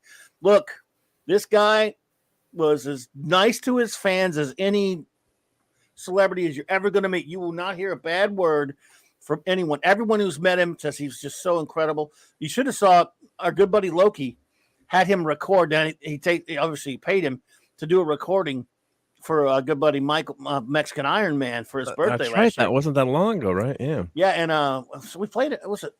I think last night on Nick's we played it, and this wasn't that long ago either. Yeah, he might have been fighting this thing then. And he did a recording for Mike, and he gave a nice long speech that Loki had him do for him. Beautiful. And it was beautiful. And it was just, the man is just something. He was, and nobody's coming on this show and insulting him. They can go straight to hell.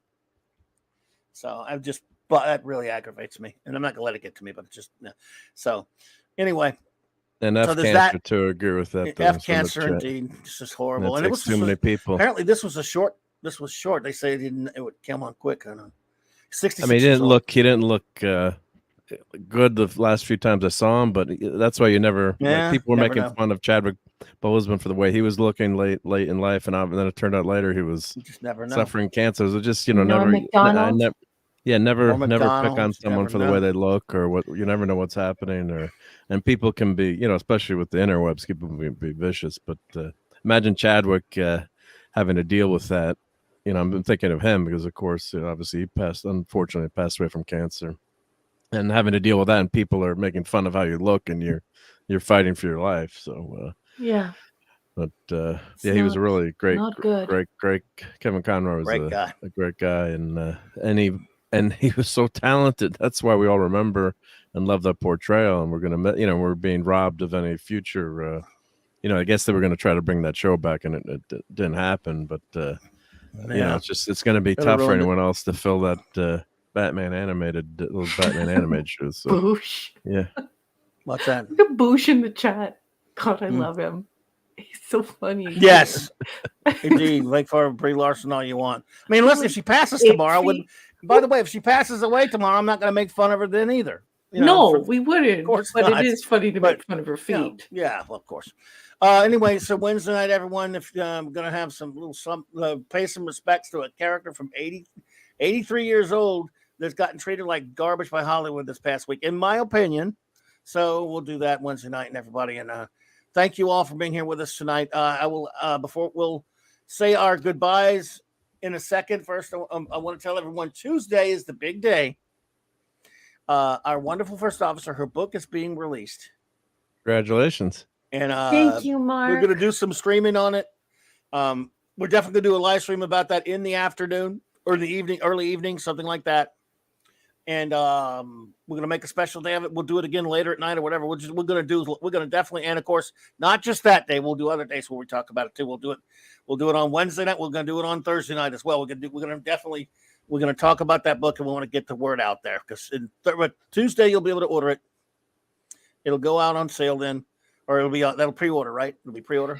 You guys are going to make me cry. I love you guys so much. Everyone in the chat, Clobby, Mark, I love you guys. Yes, I will. I'm going to go into the software tonight and see if they will allow me to do pre-orders.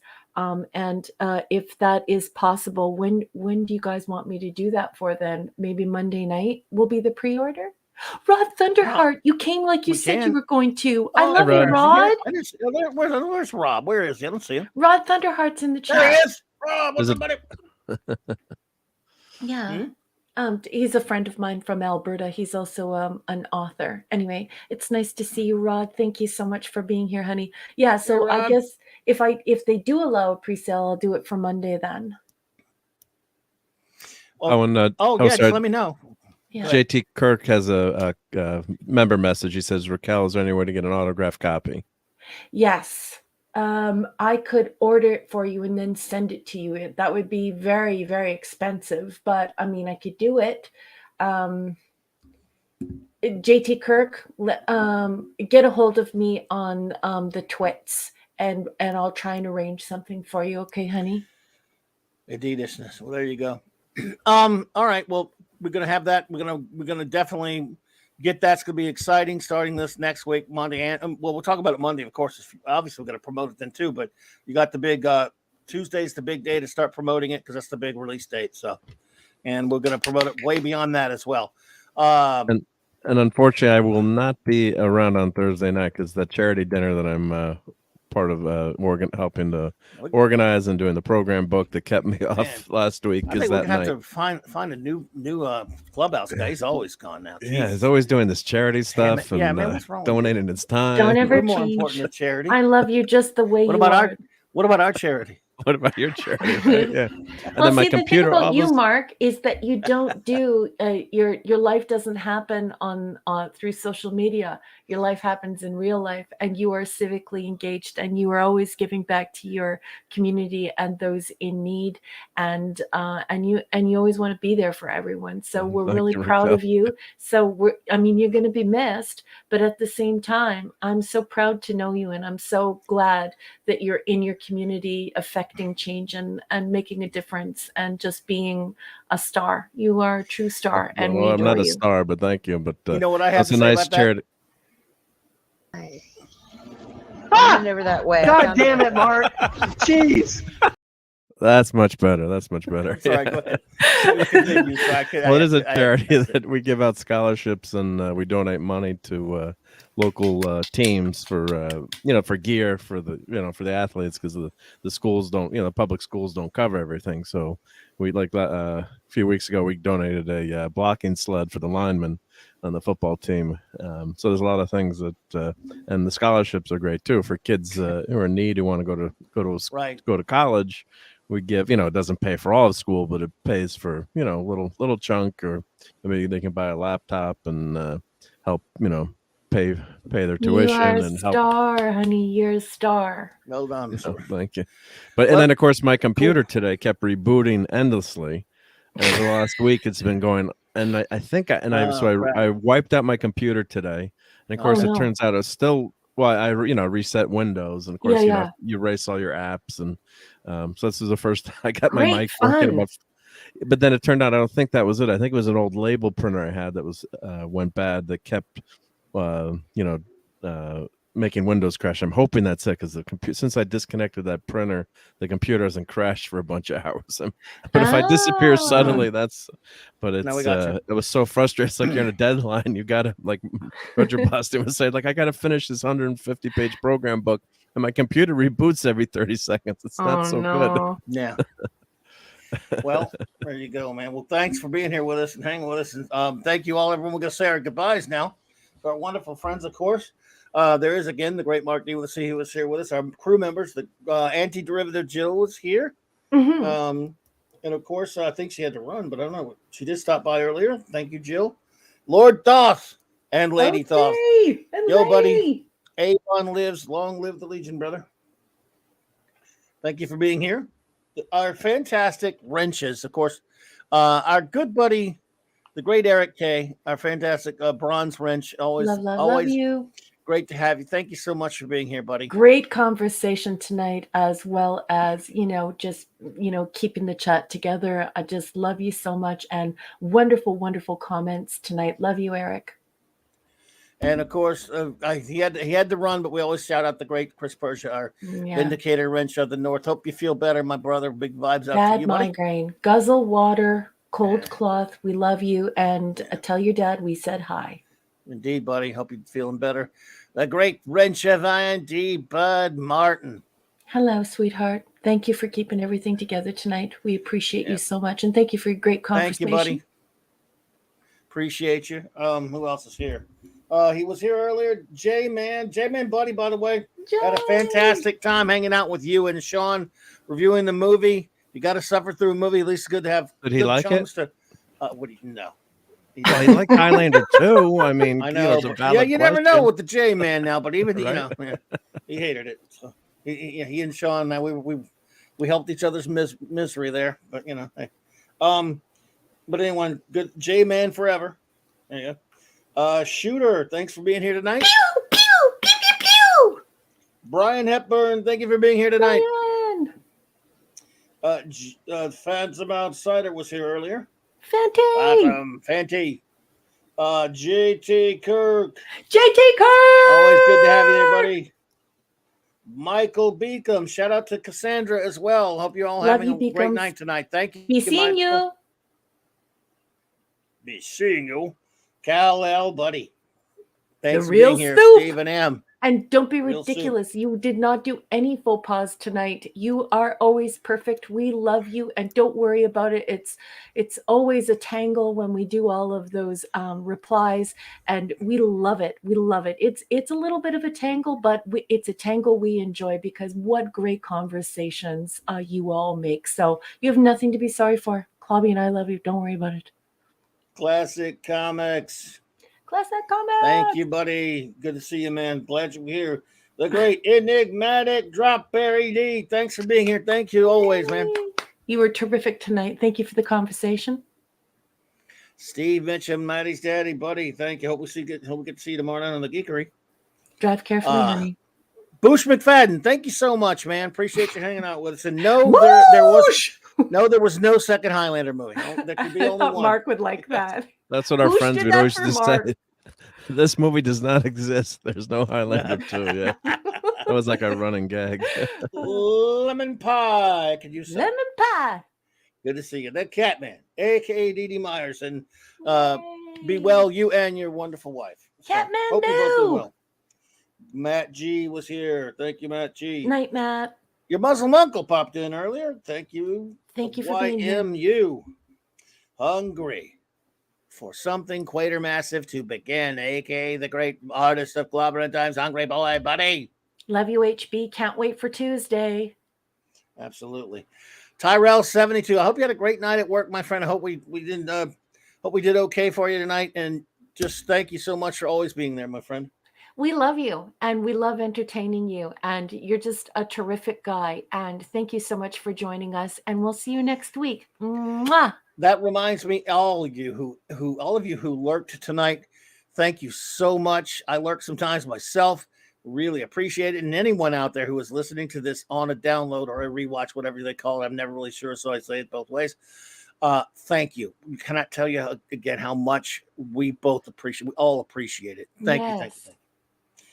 Raymond and Sandra Felicianos, they had to run, but shout out to our good friends. Appreciate you. King Dolphin TV in color. Tim's talk on your left, buddy. Night, Tim. Hope you're doing well. Papa Delta Yankee. I think he had to run to go to a show, but thank you. Wolfie. Oh. A big special, big time shout out to the great Max Redstone. Our Redstone, master of limits extraordinaire. What always a great contribution. He entertains everyone. We appreciate you, brother. Thank you so much. Great job tonight, Max. Those were awesome. Great job. I don't want to say better, but those were like super good tonight. I mean, right? You're always awesome. So I don't want fantastic. That was an extra plus tonight. Yes. Thank you so much, man. Very talented, dude. Nerat and Amanda Bear. Nerat. Keely Chow. Did this Tide roll today? I think they did. Did they beat Ole Miss? Because if they did, they put LSU a number. If they're winning, put the team that beat them last week in first place and clinched it. They clinched it for LSU. So thanks. Wendy and Jimmy. Tough day for Syracuse today. Shout out to my son Eric.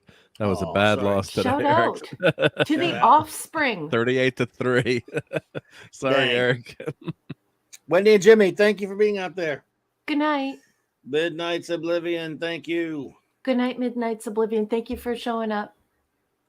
Apollomies, Minion, and the pepperoni. The pepperoni.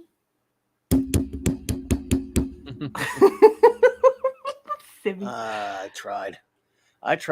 Where are we? What? Okay. Mr. Angel. Mr. Angel, Yes. hope you're feeling better, my friend. I'm so happy you're home from the hospital. We're just all great, sending you a big warm hug. Yes, indeed. I'm so glad you're feeling better and be even better, my friend. Pleasant Valley Picker, thanks for being here tonight, buddy. He's not feeling well. Who? Go and rest, Pleasant Valley Picker. Take care of yourself. We'll talk to you soon. Go and rest. Feel better soon, dude. Feel better. Yeah. Yes, indeed. Michelle O'Rourke Johansson. Good night, Michelle. Have a wonderful night, my dear.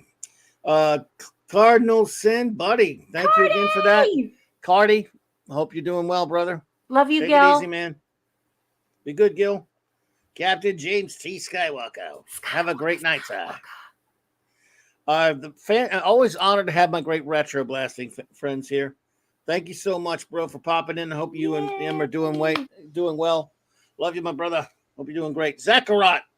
Thank you, Zachariah, for being here with us tonight. You know, in spite of the way you acted like an ass, Marcus Cruz, but I have it written down anyway, so behave yourself. You learn from your mistakes. Bye. Bye. Zathras. B5 is better. Preach it. Crap.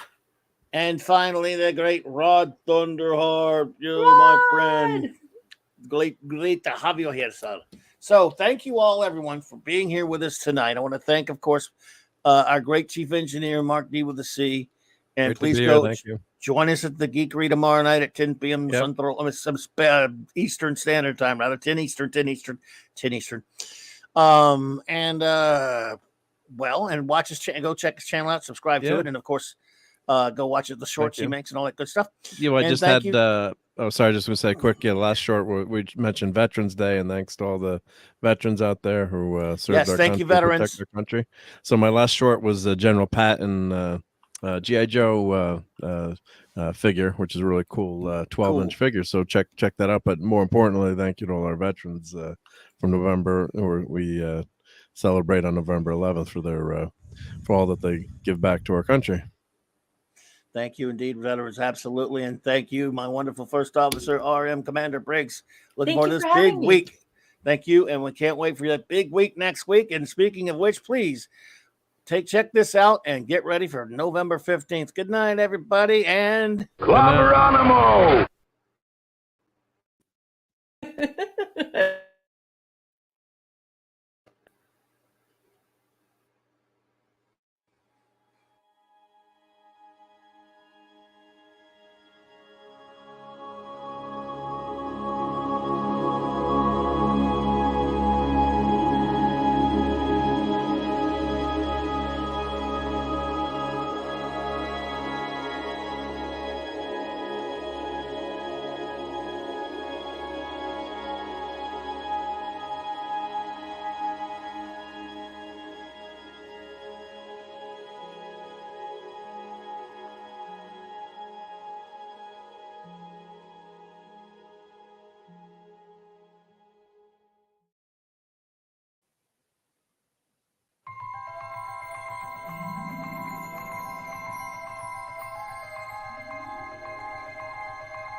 Nah.